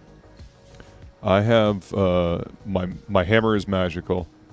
I also have Tasha's caustic, whatever it is. I have a spell. And is that a Tasha's cantrip? caustic. It's not a cantrip, but it's a spell. Okay. The caustic brew, it's a stream of acid. So, I can give the oil of sharpness to somebody to, to use on their weapon so that everybody can contribute to the battle. Nice. I think we're pretty much set, right? Everyone can do some type of damage to it? Yes. Cool. And then resistance potions too. I'll see how long. If you look at the potion of fire. Mm-hmm. Is that an hour as well? Just so I know the. Okay. Yeah. 1 hour. Cool. That makes it easy. Oh no, it wasn't fans. It was that whip dart. Oh, that's right. Yeah, that's what you bought, and that is piercing and slashing. So. Nice. So there are 5 whips on here. Is it the white whip that's not magical? Yeah, it's just a regular old whip. But you can turn it into a +3 with the oil. And does it say that the oil, only one oil can affect something at a time? If it doesn't specifically say that, I think you can actually put both oils on it. Ooh, stack them. Does not say anything about one at a time. Yeah. I mean, that might be a little broken, but yeah, I don't mind. Thank So you, what is it? DM. One's a +3. You're going to with need it, though. sharpness. Oh no! No! Yeah. He's like, Yeah. yeah, I'm not being nice just for funsies. And the other is. I mean, they're essentially the same. Shay. Well, What? one makes it a What's the +3 magic, which will add +3 to attack and damage, and then the acid adds a certain amount of acid damage on top of that. So they would be really good Okay. together. The sharpness adds +3 bonus to attack and damage rolls. Yeah. And then acid, I think it's 3d6 acid damage or 2d or something. It actually doesn't say. Wait, really? Mm-mm. The oil can coat one natural weapon, one melee weapon, or up to 5 pieces of slashing or piercing ammunition. Applying the oil takes 1 minute. For 1 hour, the coated item deals acid damage, and then everything else is. Oh, so it just replaces the damage dealt with. Okay, I thought it added acid damage, but it actually just changes the type. Okay, interesting. Good to know. So there's no added from that, but the +3 will still add to damage and attack. So that will add on to, which will be good to give the plus to the thing it's vulnerable against. So that would be good. Ooh, all right. Okay, so you want the oil of sharpness? Please. Okay. I will hand the oil of sharpness to Motoko. Motoko will take the oil of sharpness and apply it to my weapon. And then in your access, you do have the doors in there, and sort of when you click on it, it pops up like a warning that's like, "Are you sure?" Essentially, it's like a Confirmation safety window. measure, so you can't accidentally singly click on it built into the system. But it seems like you have the ability to unlock those doors at any time, Motoko, with your root access. Okay, one more second.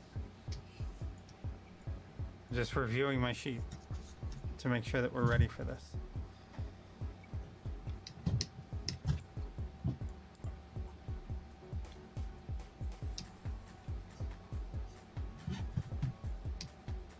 So And then we ahead. investigated everything in the workshop. yeah, you found all of its resistances, its vulnerabilities, and everything. You also do have someone has a potion of giant growth as well. I don't know who got it, but that was one of the other things that was found, and a potion of speed. I don't have either. Yeah, I don't.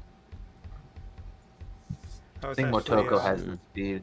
I have the speed, and I was going to drink the speed right before I rush in, so that I can take double actions and multiple actions to try to beat the shit out of this guy really fast.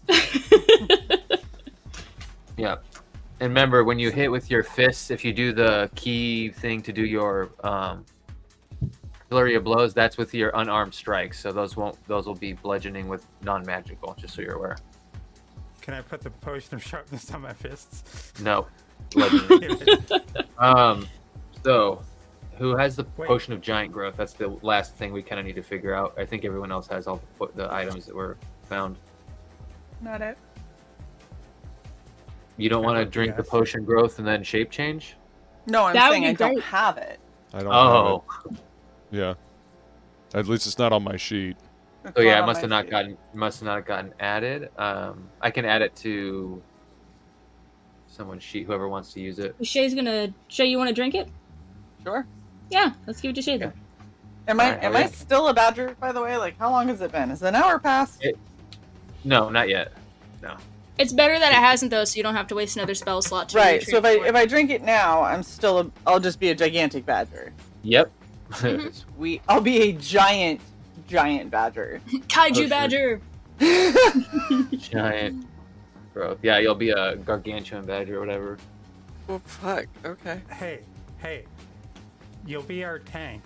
I'll tell you what, I'll give you this potion if you give me the acid so that I can rub the acid on my fists. You can have the acid item. Well, no, it has to be on something that does slashing or piercing. Yeah. So you are the badger. So Okay. your health doesn't increase, but when you enlarge, essentially you go to large size. So if someone medium wanted to ride you, they could.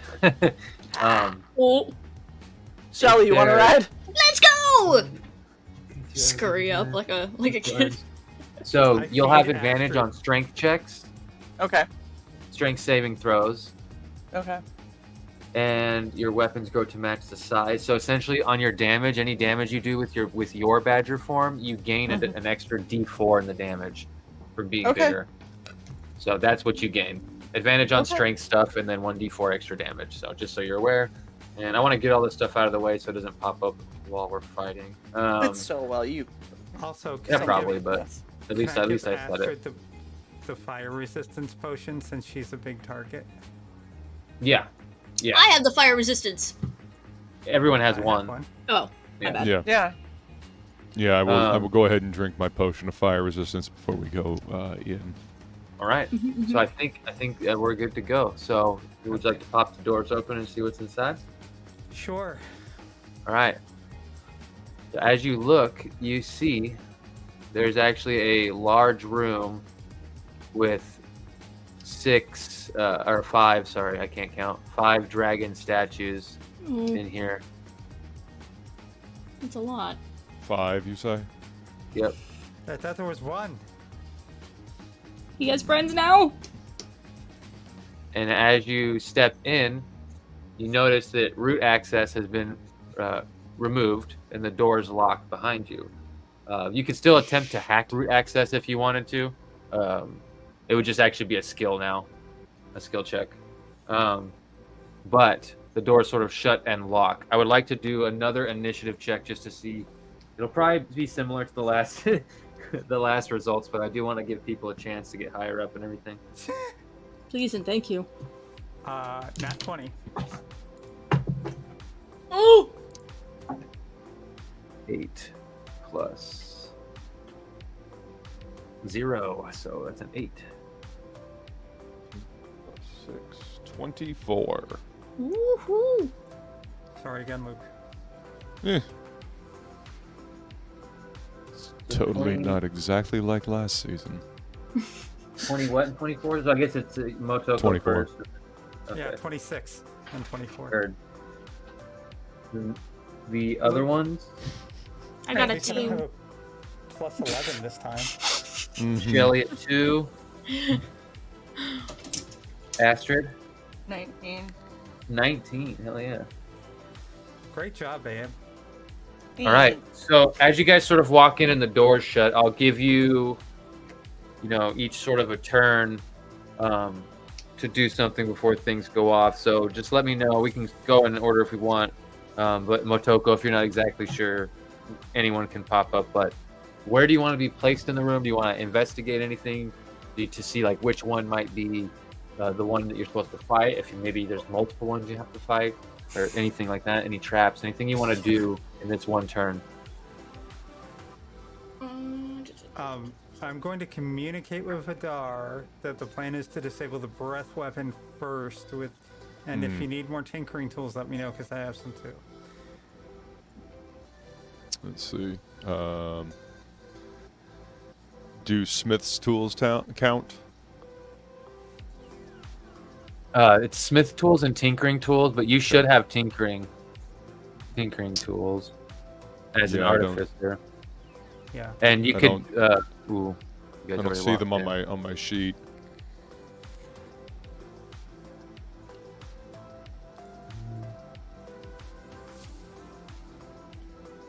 But yeah, which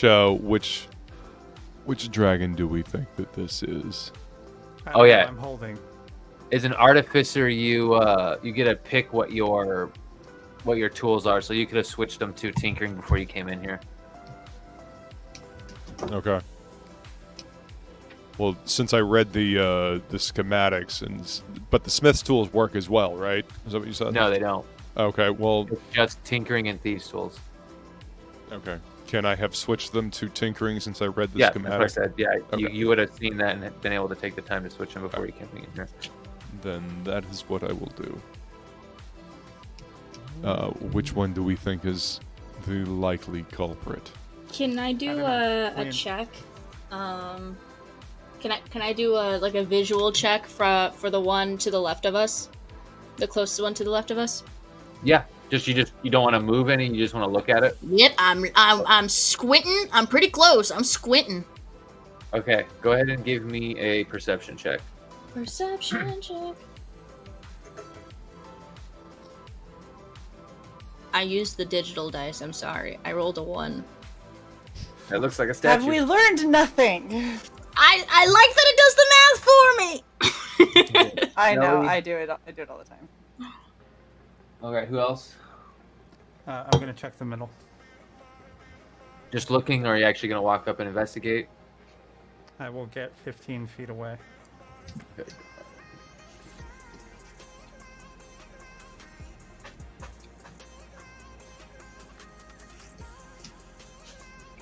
Go ahead and give me a perception check. 17 plus 22. 22. Yeah, you can actually see as you're looking, there's these faint sigils on this one that, as you looked at the other one as you walked past, you didn't notice on that one, and they're sort of starting to light up and glow. So you do know that it's the middle one that's probably going to be the one that starts fighting you. And This one would are. that's all you get from that. Anyone else? Shelly's sort of looking at the one over here, sort of peering at it, but Astrid and Vidar, you hear Motoko say it's the middle one. Is there anything you guys would like to do to sort of prepare in this one turn you have? Can I move close to where Motoko is and then try to see if I can get that, like, some kind of anything going on with the visual, like the one that's off in the upper right? Yeah. Go ahead and give me a perception check as well, and then you'd be using your as a badger, I believe. Oh, as a badger? I don't know if my badger But you also get advantage, my badger I just has believe. passive perception. If you look at their things, do they have heightened senses or anything like that in their actions or in their Keen smell. keen smell? So that would actually count in this. So you get advantage on this perception check. Huge. Okay. Luke, did Vidar grab the So stick? is it what I roll on the dice plus their wisdom? Yeah, Type it in essentially. the It'll private be- chat, Sky.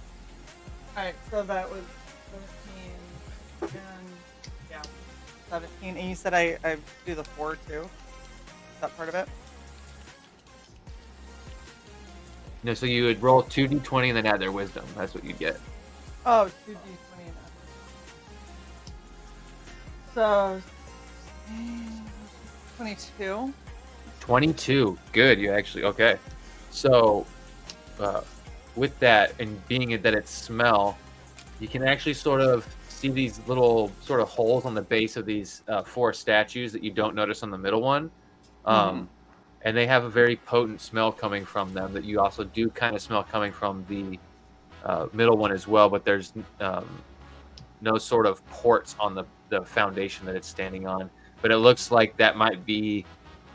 Oh, that's definitely gasoline or some sort of napalm fluid that would spray out of that nozzle that's in this at the base of the statue. You can definitely smell it. So here's a question. As a badger, is there any way for me to communicate that to anybody? Go ahead and give me a performance check with with Astrid, not the badger's stats, but with Astrid's stats. Okay. Nice. Fuck! Oh no. 7. 7. Okay, everyone Terrible else, you're damage pretty grade. sure Astrid's saying that one to the right is the one that's coming alive that we all need to fight. No, shit! No. So, I just kind of look at the badger quizzically. Vidar, what would you like to do in this turn? Sort of that you have any movement or positioning you'd like? Let me know. Then the badger's gonna follow. I'm going to head towards the center dragon. All right. Gonna have to get right up on that thing. You want to get right up on it? I said, in order to use the Tinkerer's tools, I'm gonna have to be right up next to it, right? Okay. Yeah. You'd have to be okay. adjacent to it. All right. Well then, are we ready for this? And are you sure, Motoko? No. Wonderful. Your movement is 40, right? 40, yes. Okay, so that would be 40. So you could get up onto it if you want to. And I will look to disband or to disable the breath weapon. To get here, you'd have to double move, which would take your action. But you could climb up onto it so that when everything starts, you're already on it. I would just need an athletics check. Okay. You're essentially climbing up the base that it's standing on, which is about like 6.5 feet high. So not like a huge climb, but you have to lift yourself up. Cool. It's a dirty 20. Yeah, you're good. So you just boom, you're up there. You're basically standing right at it with your tools out, getting ready for your next turn to start. Okay. So that's everyone sort of does their thing. Shelly's last at initiative. So the dragon, now that you're up there, you see it sort of its tail unravels, almost hits your leg as it sort of uncurls and whips out behind its wings. Woof, and you can feel the wind sort of blow down past you. Almost feeling like it could, if it really wanted to, it might be able to push you over with that.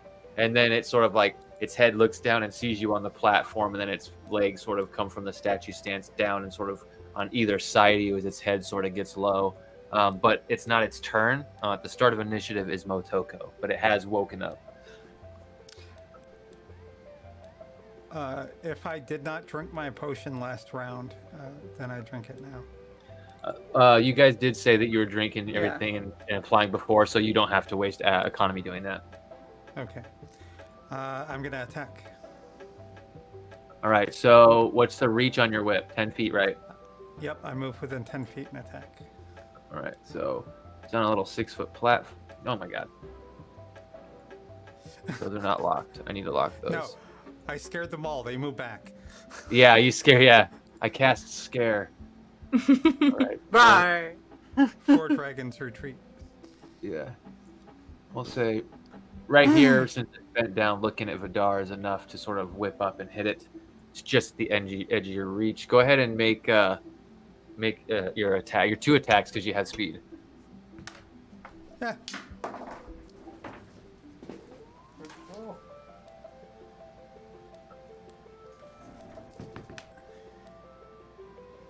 A 14 and a 15, so this is a whip. Both of those are going to hit. 14, so 18 and 19. Yeah, both hit. And your damage is acid, so both hits will be doubled.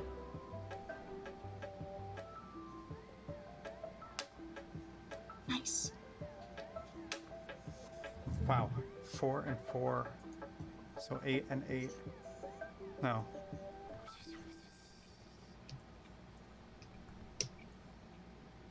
$20 total.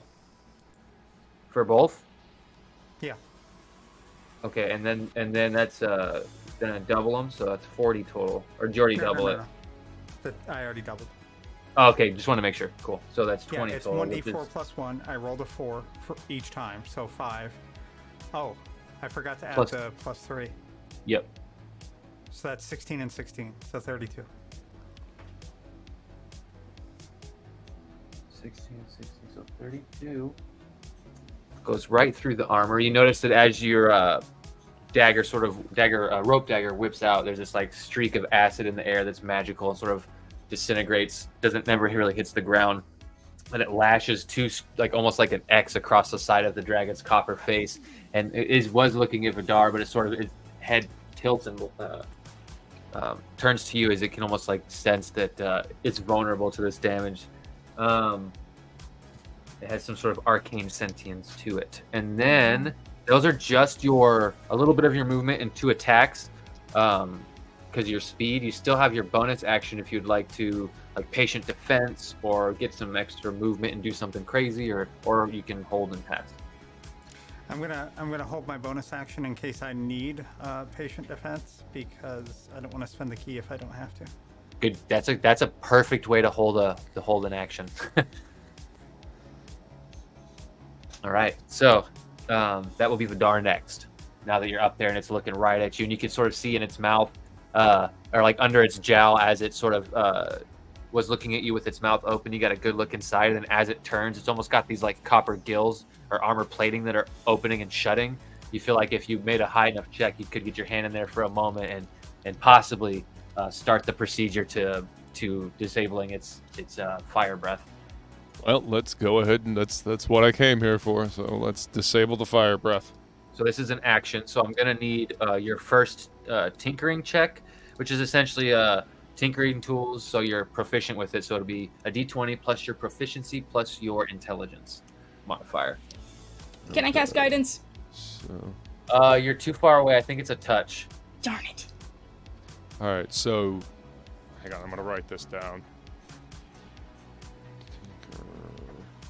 So it was proficiency.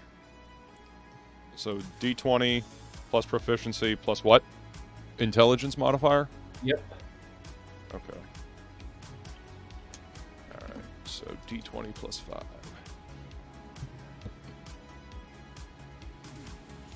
Is 18 for the first one.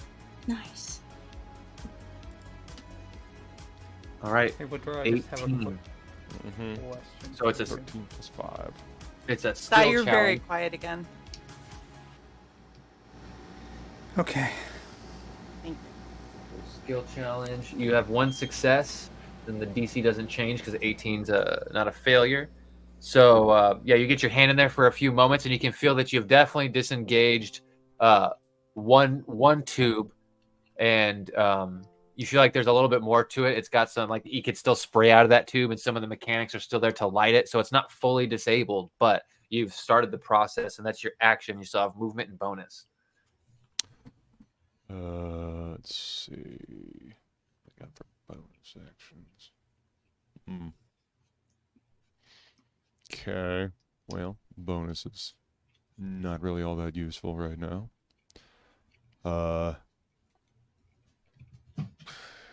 Movement. I mean, in order to do the next check, I have to be right where I'm at.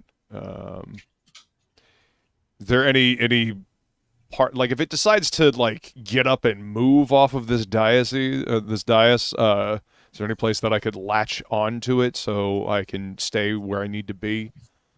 So I will say, with your bonus action, if you want to use that and a little bit of your movement to sort of climb on, I'll say you can make me an athletics check and sort of try to grab onto something that isn't going to close shut and clamp your hand down. But if you fail the check or get too low, it's a possibility that could happen. Okay, so I'm doing an athletics check, you said? Yep. Okay. Yeah. Grab his dick and twist it! The possibility is a little lower with you because you know how things function really well, mechanics. So the DC, like the DC is a little lower for you. All right. Well, cool. How does a dirty 20 work for me? 16 Yeah, plus perfect. 4. So nice. you had your hand in there. You pulled, a couple of those tubes loose, and you pull your hand out as it clamps shut, and then you reach underneath its jaw and sort of grab on to. It's like something underneath the lower jaw, almost like a handlebar. So you feel like if its head goes up or if it moves, you're definitely going with it. Okay. So next, Leroy Jenkins. the fun part. Orientation 1. Let's see what Orientation 1 looks like. I can't remember. It's been a while. Uh-oh. Oh, no. Shelly. Hi. those tubes that the badger got a whiff of and was trying to warn everyone ignite and orient giant cones of fire 30 feet out. Shelly, I need you to make me a dexterity saving throw. As a giant badger, right as this happens, I'm like, I told you. like, I was trying to tell you. Sorry, what roll did you need? A dexterity saving throw. Dex. That actually fucking hurt. I got a little too intense. Oh no. Oh no, where is my dex? No, oh no, that's not good. Don't be saying Oh, that. you're kidding me, no! I got a 1 on a real dice. That's not even fair, man. That's not even fair. Oh no. Okay, so I'm genuinely cursed. What's sad, you started out rolling the digital. That's what it was. What's kind of funny is you're sitting there because you used your turn to specifically look at this one that hits you, and you're like looking at it, and you see everyone else move off, and you're like, all right, let's get ready for this battle. And right before you're about to take your eyes off this, it's sort of, you see the base of it move and twist in sort of this clockwork way, and you see a nozzle pointing at you, and then this stream of fire just erupts and catches you. You take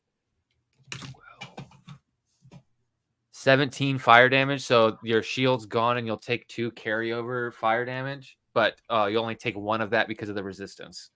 Okay. Because your shield is not resistant. But that is that.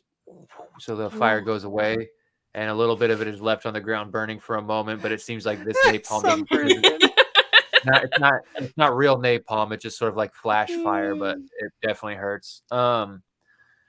Next is Astrid and your badger. Yes. Your badger,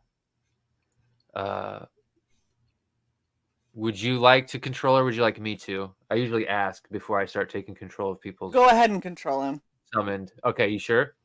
Yeah, I didn't take my Wellbutrin today. I can't focus on 2 things. Okay. It is actually going to attempt. Focus on the one. It is going to attempt to climb onto you. Nice. Nice. It seems to be going for a ride with you. So the tiny badger is riding the gigantic gargantuan badger. You're like a baby possum and a mama possum. Yeah, it's like clutched up underneath you, almost like a marsupial, but you don't have a pouch. Oh no, it's so cute. You can feel it dig in, but it doesn't hurt. You got that movable skin as a badger. You can like turn around in your skin. That's disgusting. Oh my gosh. Okay. So can I get up to the big guy? And then I might hit him with my sickle. Sorry, I was replacing my mic. With your sickle, you mean your claws? You got badger claws. Oh, that's right. I can't do the. Then yeah, my claws. And I'm gonna look on your sheet. There's a thing you get where you might actually have magical attacks as a druid because you're level 3. So you actually might get that. I'm not sure though. I'm gonna double check for you. But so go ahead and make your attacks, and you might have multi attack as a badger, so you might get to do 2. Nice. Yeah, yep. I'm gonna do my bite and my claws. Yep. And then your little guy's gonna go with you. So if you want to roll for him too, you can. Okay. Can you guys hear me? Mm-hmm. Yes. Yep. Okay.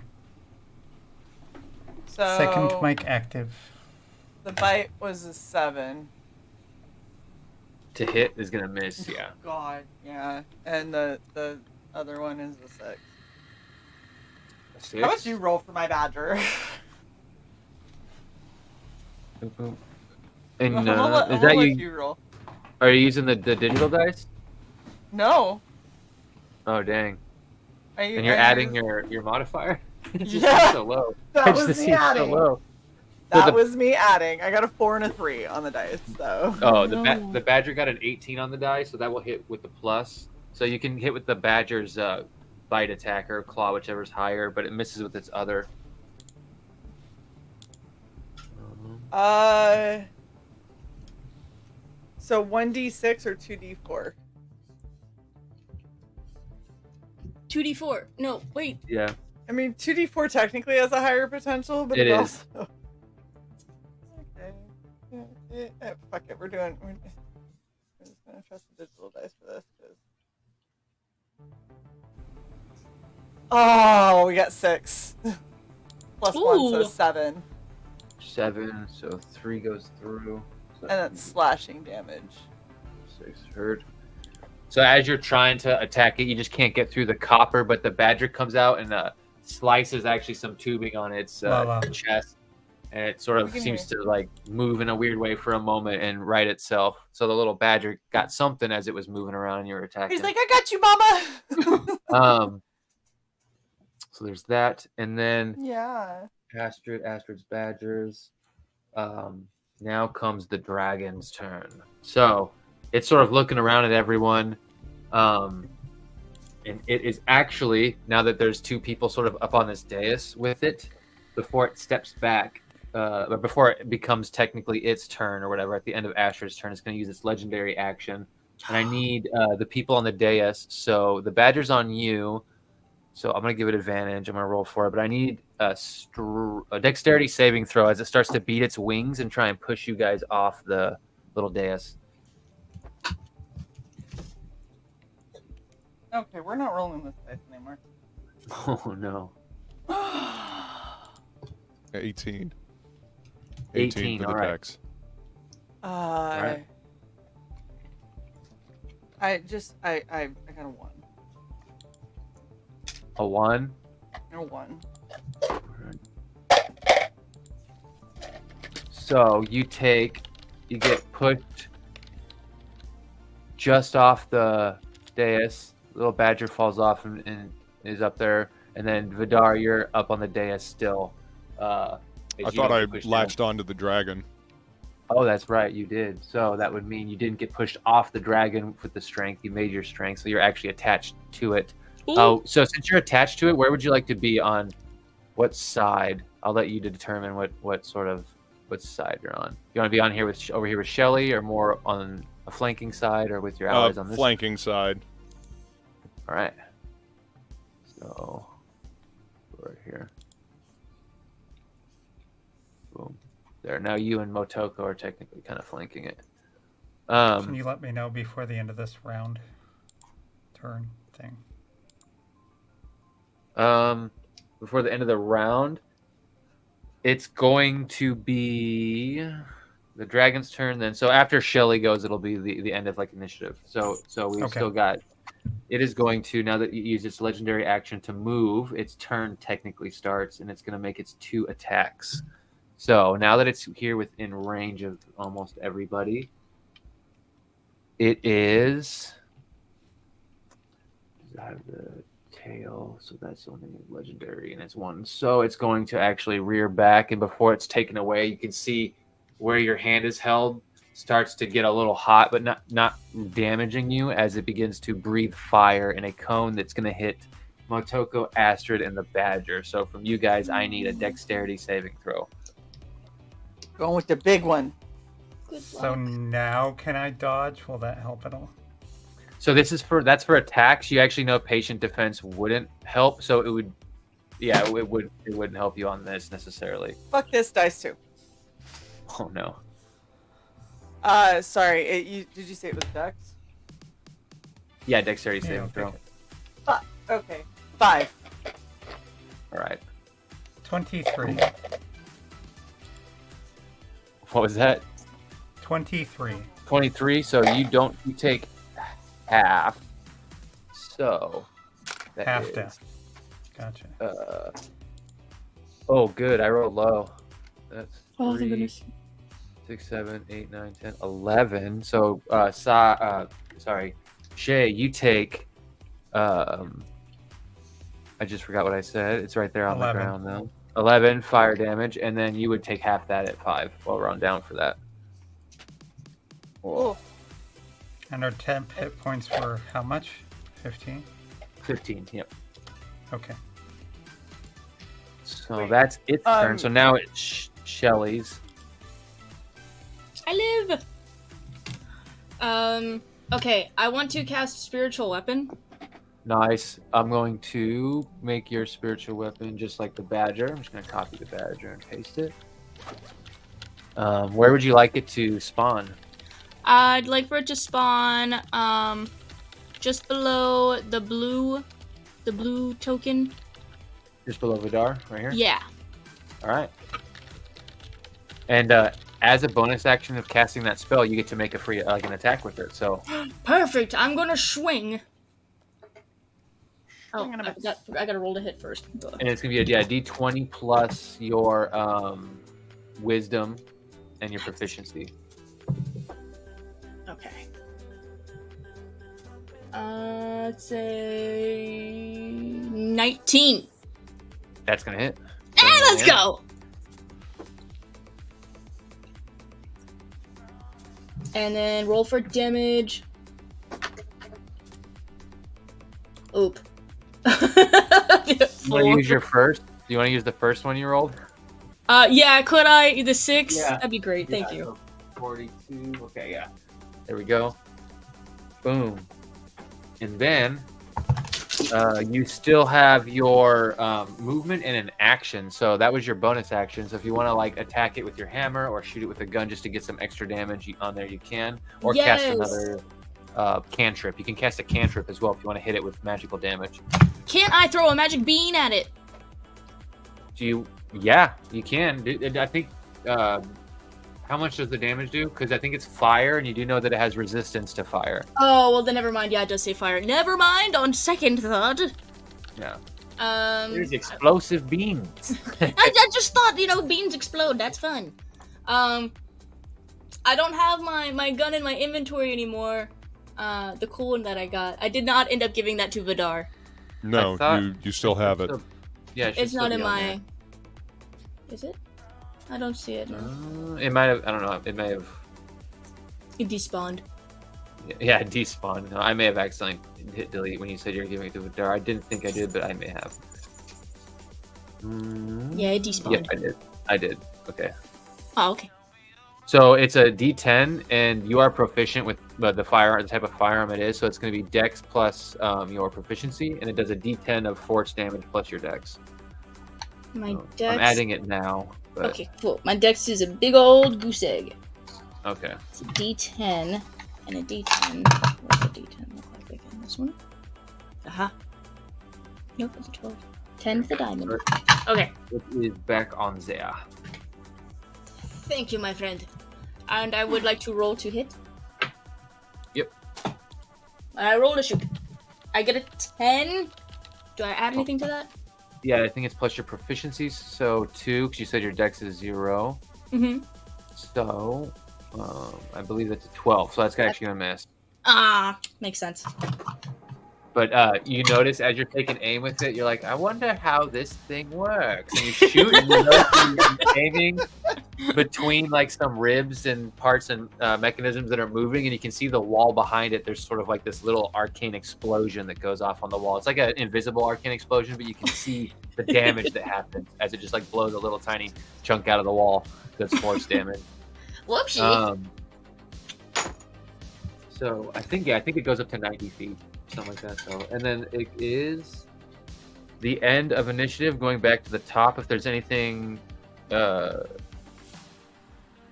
you wanted to do with your bonus action, Motoko, No. The patient defense would be wasted, but it goes back to your turn. No, there's nothing I wanted to do. I read Unarmed Strike so many damn times I confused myself. Because it mentions using a monk weapon in it, and no, that's not how that works. Anyway, I will get within, 10 feet, and attack again. You are within 10 feet. Would you like to move back? Or stay where you're at? I'll stay where I'm at. Okay, yeah. I just want to make sure. Okay, so yeah, you can go ahead and make 2 more attacks.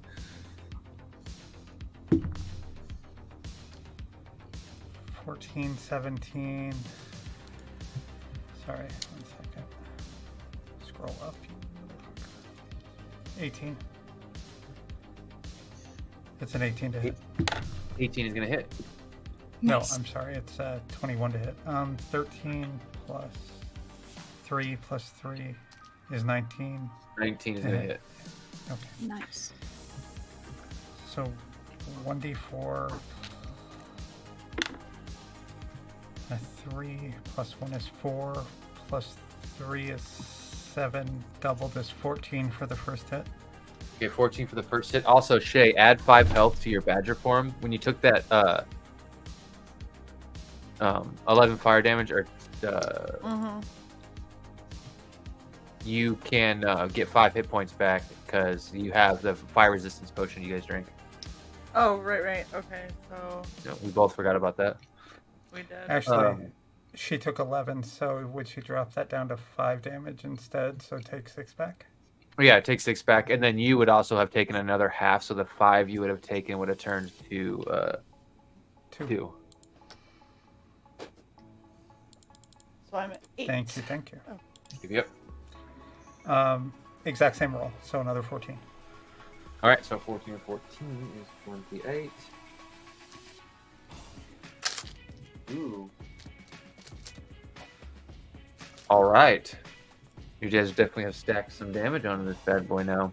Looks about half hit points already. No way. Yeah. So that's 2 attacks. You still have bonus and movement. If there is something you would like to do with your bonus, you are up close. It is looking towards you, and you get the sense that if it's going to either try to get its breath back or possibly do something else. But yeah, you still have your bonus and movement if you'd like. Well, on his turn, before he breathes, he can just turn towards me. Have I gotten any kind of an idea of the range of his breath weapon? Yeah, his breath weapon seems to be about a 15-foot cone.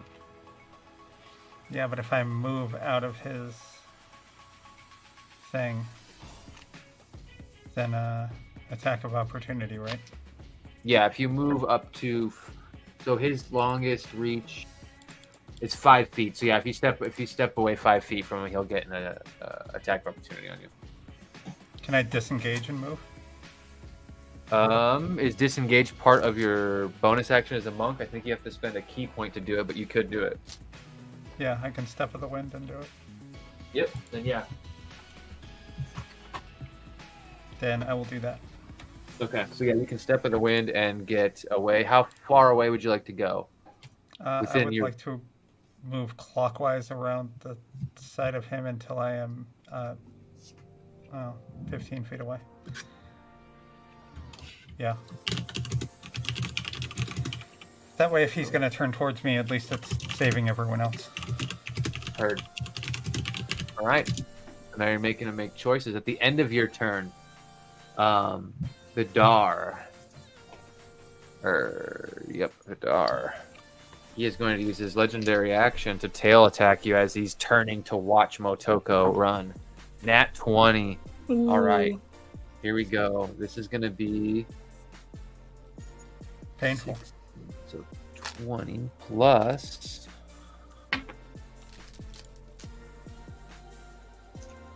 This could be really cool, though. For whom? For Woodrow, obviously.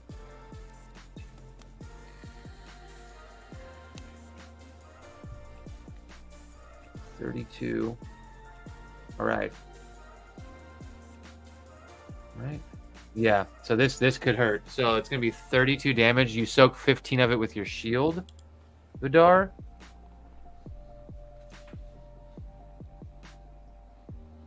So 17 would go through, I believe.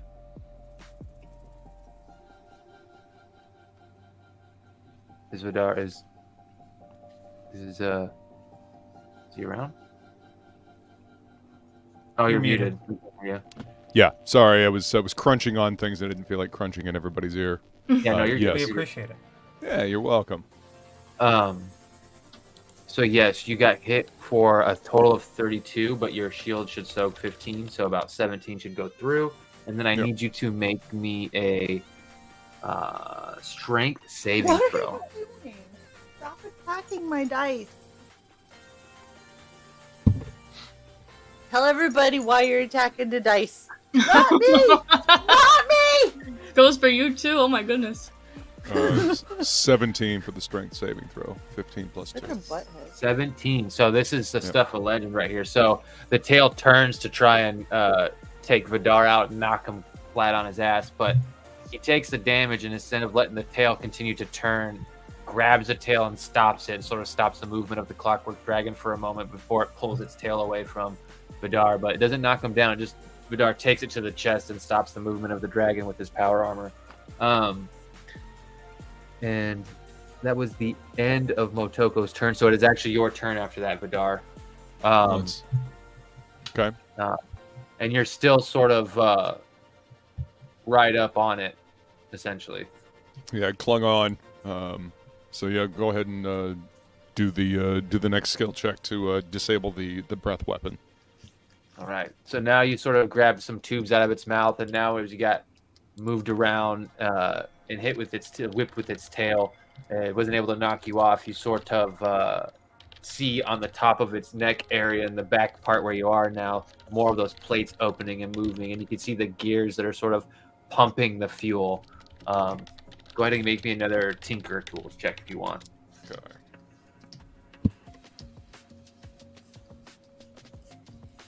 So that's 17. We have to work together, guys. 22. 22. All right. Yeah, 22 for that one. 2 successes. All right. You get the sense that with you shutting down the pump back there, that the fire breath has been successfully negated. So even if it tries to regenerate or recharge its breath weapon, it can't get it back. So that has been taken care of. You're still technically grappled with it. It wasn't able to knock you off with its tail. And so you have a bonus in movement if you want to move anywhere. Let's see. Move towards Shelly and make her rubber stick on you. What? What? Her stick. Her staff. Oh. of A Healy stick. Healing. Right. Yeah. I was thinking about healing. It's a bonus action to drink a potion, right? Yep. Okay. If you drink it yourself, if you feed it to someone, it's an action. But yeah, you can drink one at a bonus. All right. I think I will use. I will drink one of my my just regular potions of healing. 2d4 plus 2 hit points. All right. Yeah, you can go ahead and roll that out. Do you want to stay clung onto it, or would you like to let go and fall at its feet and use any movement, or are you just hanging on for the ride? I want to disable that tail, so I think I'll stay where I'm at currently. Okay. I think the switch is in the poop chute. You would say that. No. Get all up in there, yo. No. Get 9 hit points back. All right. Oh yeah. And then that was only one legendary action. So,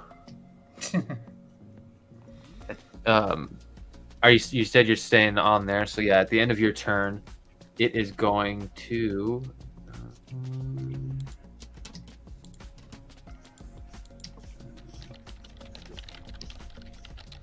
Yeah, it's got too many people right up on it. So since you're sort of clinging on it, it's going to try and brush you, the little badge, or the spiritual weapon, even though it doesn't realize that it can't move that, and Shelly with its wings is going to try and push you guys prone and move before its turn. So I need dexterity saves from Vidar and Shelly. My dex is a big old goose egg. You got this, Shelly.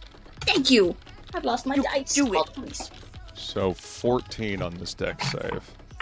14. Okay. Oh, 14!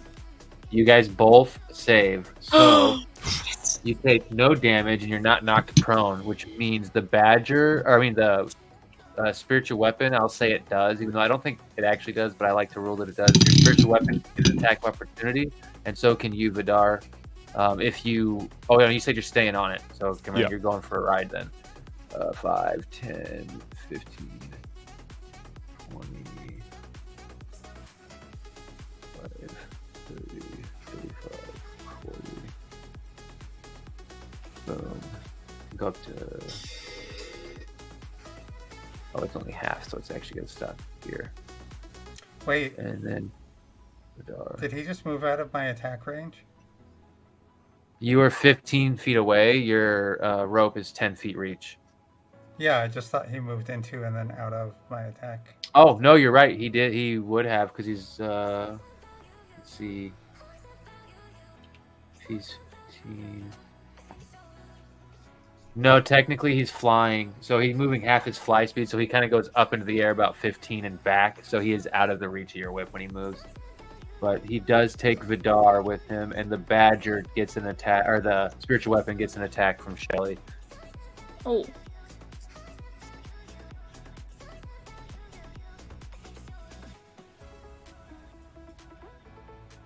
My weapon gets to attack? Yeah. Aha! Okay, making sure I heard right. Yeah. Okay. You using your Shelly's like, reaction. hold up. And he's like, wait a minute, that's mine. Oh, nat 20! No shit? Okay. First of the night! Go, girl. What? How much damage does your spiritual weapon do? Lady, I don't need you to roll my dice. Woo. Oh, hang on, sorry. My cat's trying to play. Go on, lady. So was Onyx, and then when I told him no, he attacked me. Be careful, they're evil. So what's the damage on your spiritual weapon? Is it a dice plus your casting mod? Yeah, it's a D8 plus 2, or plus 2 plus 4. Is that what you D8 rolled? +6. I got a nat 20. I haven't rolled for damage yet. Oh, you haven't rolled? So you have a D8 plus 4? Plus 6 total. Oh, okay. So plus 6 total? Mhm.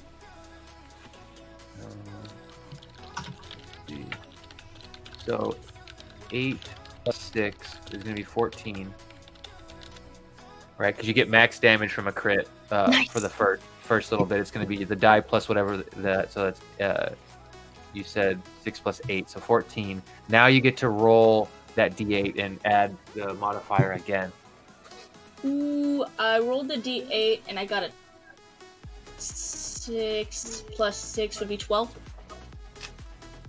So 12 plus 14 is 26. 26? So that's 26 damage that goes through. Damn. Hell yeah.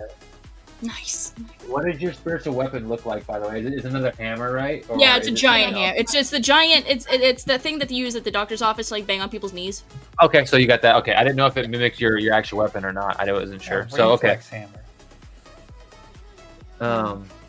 That was at the end of Vidar's turn. So now that it's going back to initiative 20, we actually hit the areas again. So now it's orientation 2.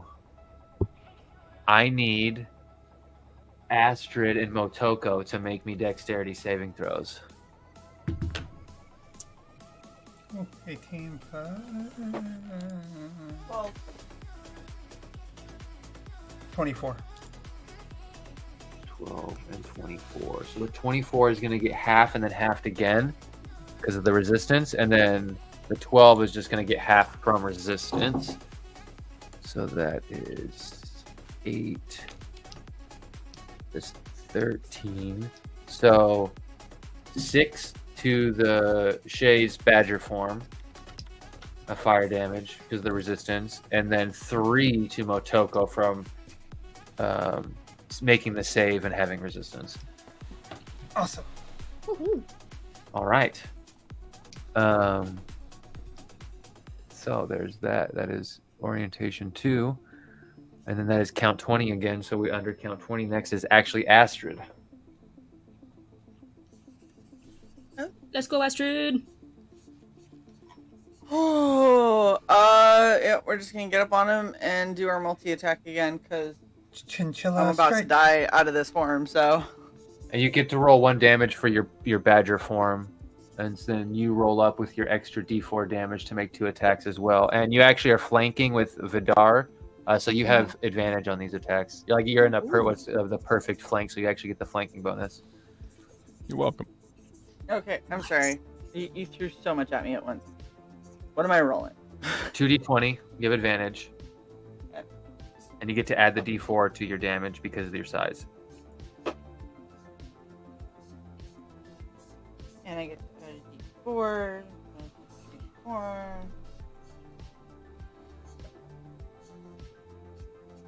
28.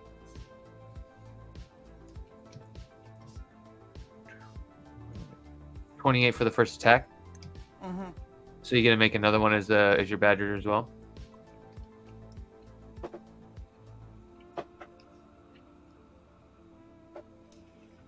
$31. 31. Right. Both of those hit. So you go ahead and do damage with both your attacks as a giant badger. Okay.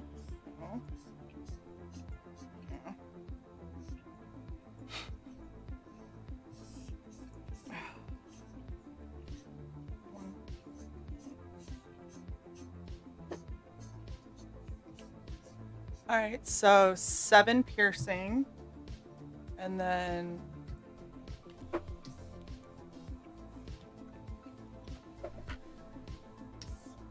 6 slashing. And then you can go ahead and roll one of your little badgers damage because he hit with one attack as well.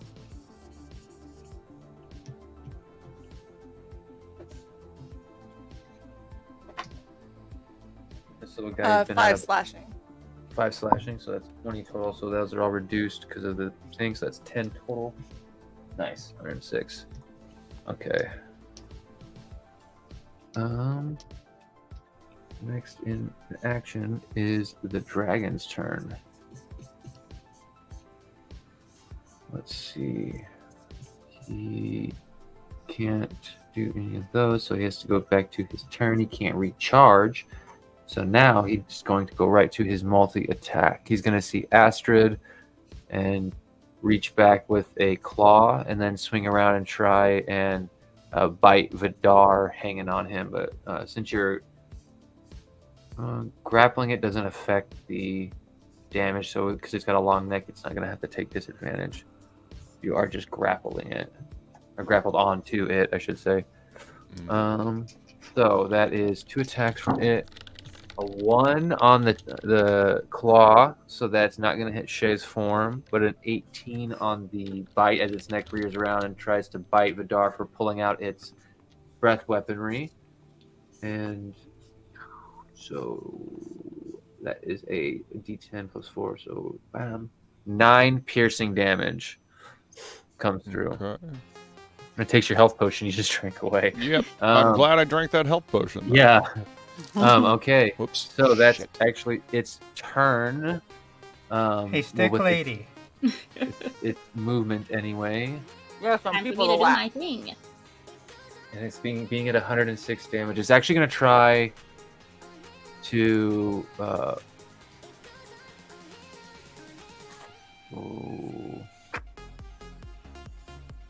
it is. So Six Flags music. it moves. Vidar, you go with it unless you decide to have. Yep. Okay. I'm sticking there. Astrid, you get to make attack of opportunity if you want as your badger, yes, and I'll attack with your other badger. 7 on the die. That's not gonna hit. Well, I'm also not gonna hit. Okay, so it moves on its turn, then it goes to Shelly. My turn. It's time to heal some people. Let's go. I bring out my Healy stick and I wave it in the air and I'm like, who needs it? Get within 30 feet of them, please. Yeah. You just see the gigantic gargantuan badger like. Perfect. Instead of using my stick, I will cast a. How is that possible? How am I a level 3 with a 5th level spell? How is that allowed? What's the spell? Mass Cure Wounds. Yeah, that's the staff. That's on the staff. See how it says item underneath Yeah, it? I see it says item. There we go. I feel silly. Yeah, it takes 5 charges to cast that, so it's half of your staff's life to do that. Then I'll use half of my staff's life. And what's the range? Is it within 30 feet, you said? I think it was like within 60. If it's within 60, you're good. For everyone. Let me just double check. Oh, no, it says within 30. Okay. So you're able to move here. Oh, yeah. So, yeah, okay, you could have actually moved here, and that'll put you just within range diagonally of Vidar. Perfect. Then I will do that. Bird. Right. And then it is 5 charges. Yep. 1, 2, 3, 4, 5. Oh, I only got 3 charges left now. Oh no. It'd be what it be. Alright. Rolling. Everyone gets 13! Sweet. Woohoo!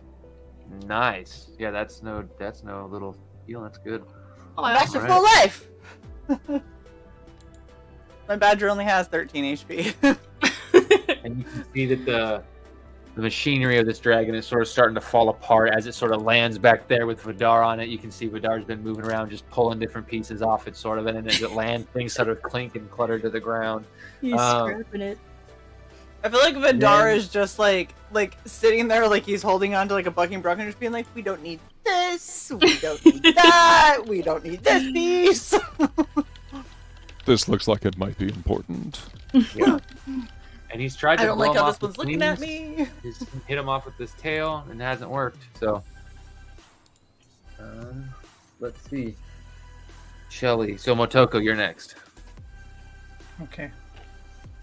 Did you get the +2 on that Raven? Oh, yes, it was added in. Okay. I'm gonna move up. Yeah, 55. Sai's always trying to scam to get us more. I don't know if you remember to do that. To be fair, Sai says that, and almost every time I go, oh yeah.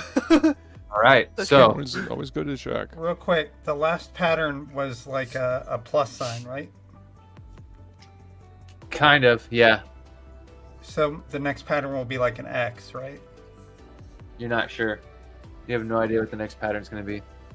So I'm gonna say it's gonna be like an X. How much movement did I just use? Believe it was 45. Yeah, 45. I didn't put you any closer because you were within range of your weapon. Okay, can you move me to the left 1 and up 2? Oops. Alrighty then. Alrighty then. Right here? Thank you, sir. Yep.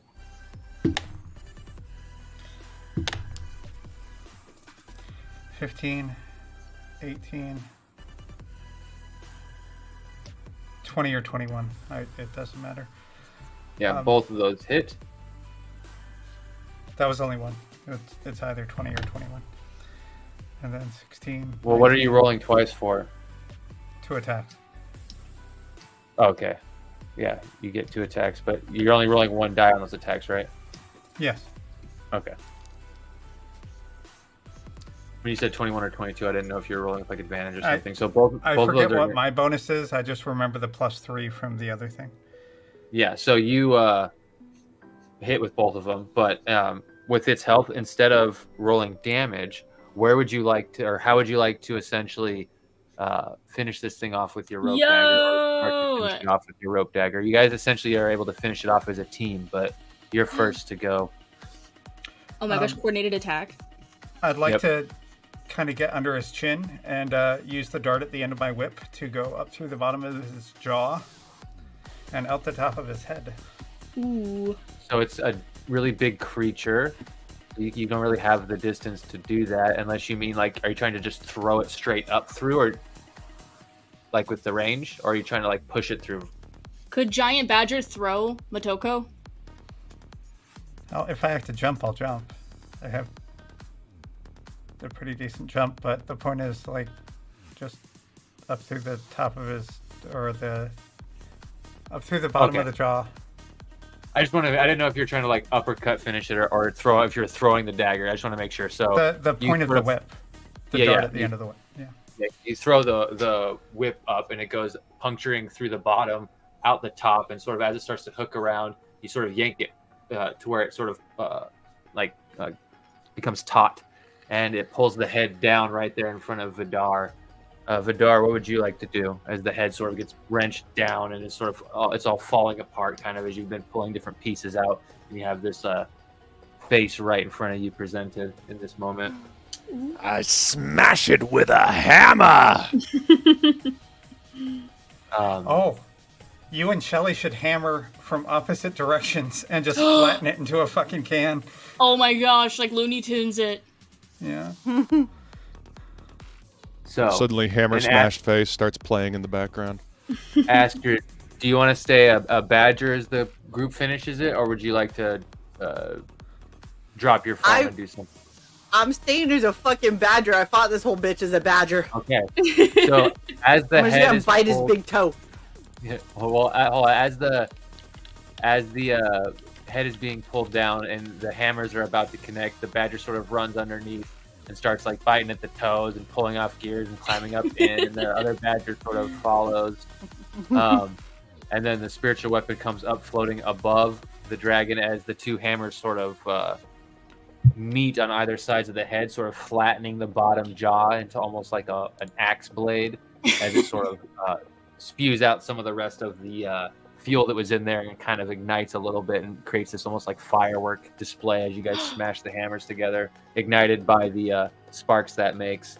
And then the spiritual weapon essentially descends down into it and the spell fades. And you guys have defeated the clockwork dragon known as Clattermock. Yes. Very satisfying.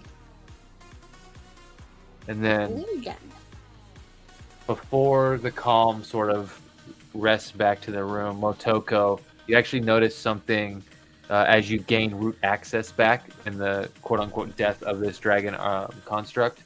You gain root access back, and as you're sort of noticing, there's a little signal or notification. As you see what that is, there is another personal area network that has connected to this, and it seems to have an encrypted sort of name, but there is another essentially person who's connected to this system, and then that's where we'll go ahead and end tonight's episode. Ooh, mysterious. Well done. Nice. Right? Jeez. Shay, how are you feeling about Badger time? You know, been a badger for a while at this point. I actually don't hate it. It works out well, and so the thing that I like about it is that if I fuck up, right, and I end up dying as a badger, I just become me again. So it's like so good. Yeah. Yeah. And then since you have the combat, when you shapeshift, so say you dropped your form, you go back to your normal druid form with full health. If you have a bonus action on your next turn and you haven't used all your wild shapes, you can wild shape again. And when you do that, you can not only gain a new, pool of hit points from this form, but your actual druid, if you took any damage, can heal. I think like a D8 or more of your hit points or something like that. But you can heal when you transform as well. It's pretty dope. So good. Yeah, I am okay with it for sure. Yeah, you guys have fought your first legendary beast. Yay! Nice. Wow. And the tinkering helped. Yeah, it did. Plus, all the potions and oils and things. Everything we gathered in there, that was so fun. It's almost like it's a good idea to prepare before a battle, huh? Yeah, who would've Maybe thought? that was the lesson. Maybe. Oh, this was the next pattern. It was not an X. Yeah, if There's we a good didn't guess defeat it, there. I was actually, instead of trying to disable the tail, I was going to see if I could disable that. I wasn't sure if the dragon was controlling that or if that was just the room. Yeah, it's the room. Those are technically okay. traps, separate traps. And then this is the last one. So, yeah, it covers quite the area. Right. The only safe place is on the original dragon stand. Yeah. Or the very like edges of the room, or like these weird little maze sections in between or whatever. But yeah, Nice. yeah, it was fun making this room. It was really cool. You did really well. Yeah. I am grateful we only had to see one of the fire spews, but it would have been cool to see more. It was two. There was two. Oh, I must have missed one. And I think you got hit by only one of them. I think Astrid and Motoko got hit by the other one. Well, the pedestal fires, as opposed to like the breath weapon. Yeah, you guys got hit by one of those and a breath weapon.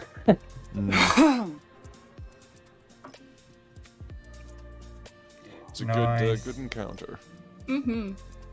All right, I gotta switch this back. There we go. Hey. Well, Which thank row you, you everyone. I'm glad we were able to game again. I know we had 2 weeks off and then kind of 3 weeks. We had 3 weeks Yeah. off. They kind of suck, but I appreciate everybody's flexibility and all that because heaven knows I needed the time for sure. Oh, I yeah. know that a couple of us had some stuff going on, so Yeah, Happy that we're back. We didn't even I was out of town, so yeah, it worked out. we didn't even have to go till 11:30. yeah. Good timing. Great. Finished the dragon off just in time. And I got Well, milk. everyone, definitely make sure that you're sub to Valkyries play. We are hopefully going to be playing some kind of a stream tomorrow. I would assume continuing on with Borderlands. Yes. Uh-huh. Yes. Which would be fun. Provided that I get my college done, of course. But Yes. if You know what not, would have then been Sai will amazing? play something else. It would have been amazing if we also had Raven. She seems like she would be fun in Borderlands as well. Oh, if I I wasn't mean- at the absolute mercy of this current comic I'm cooking up for next month, I would. Yeah. I worked 17 hours the other day with breaks, Girl. but like in total, I woke up and just worked the I whole time. actually, That's pretty bad. Woodred, do you have I've Borderlands been doing the one? same thing. I busted out 5 issues. Mercy. Yeah. That's impressive, dude. Writing I like don't a know, I don't know fiend. who's talking, so I just feel like I'm interrupting. That was No. Raven.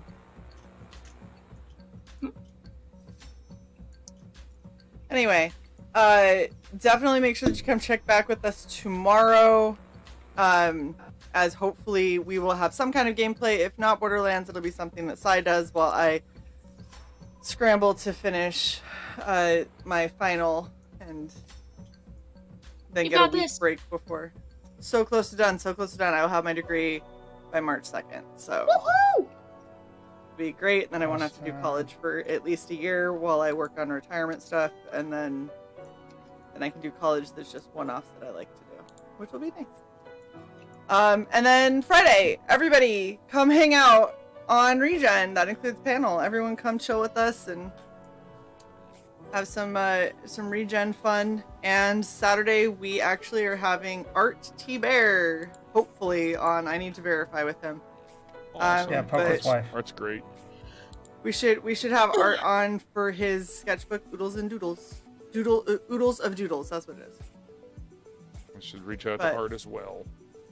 Yes, it will be very, very good. So please make sure that you check all of that out. And anybody got anything else they want to plug?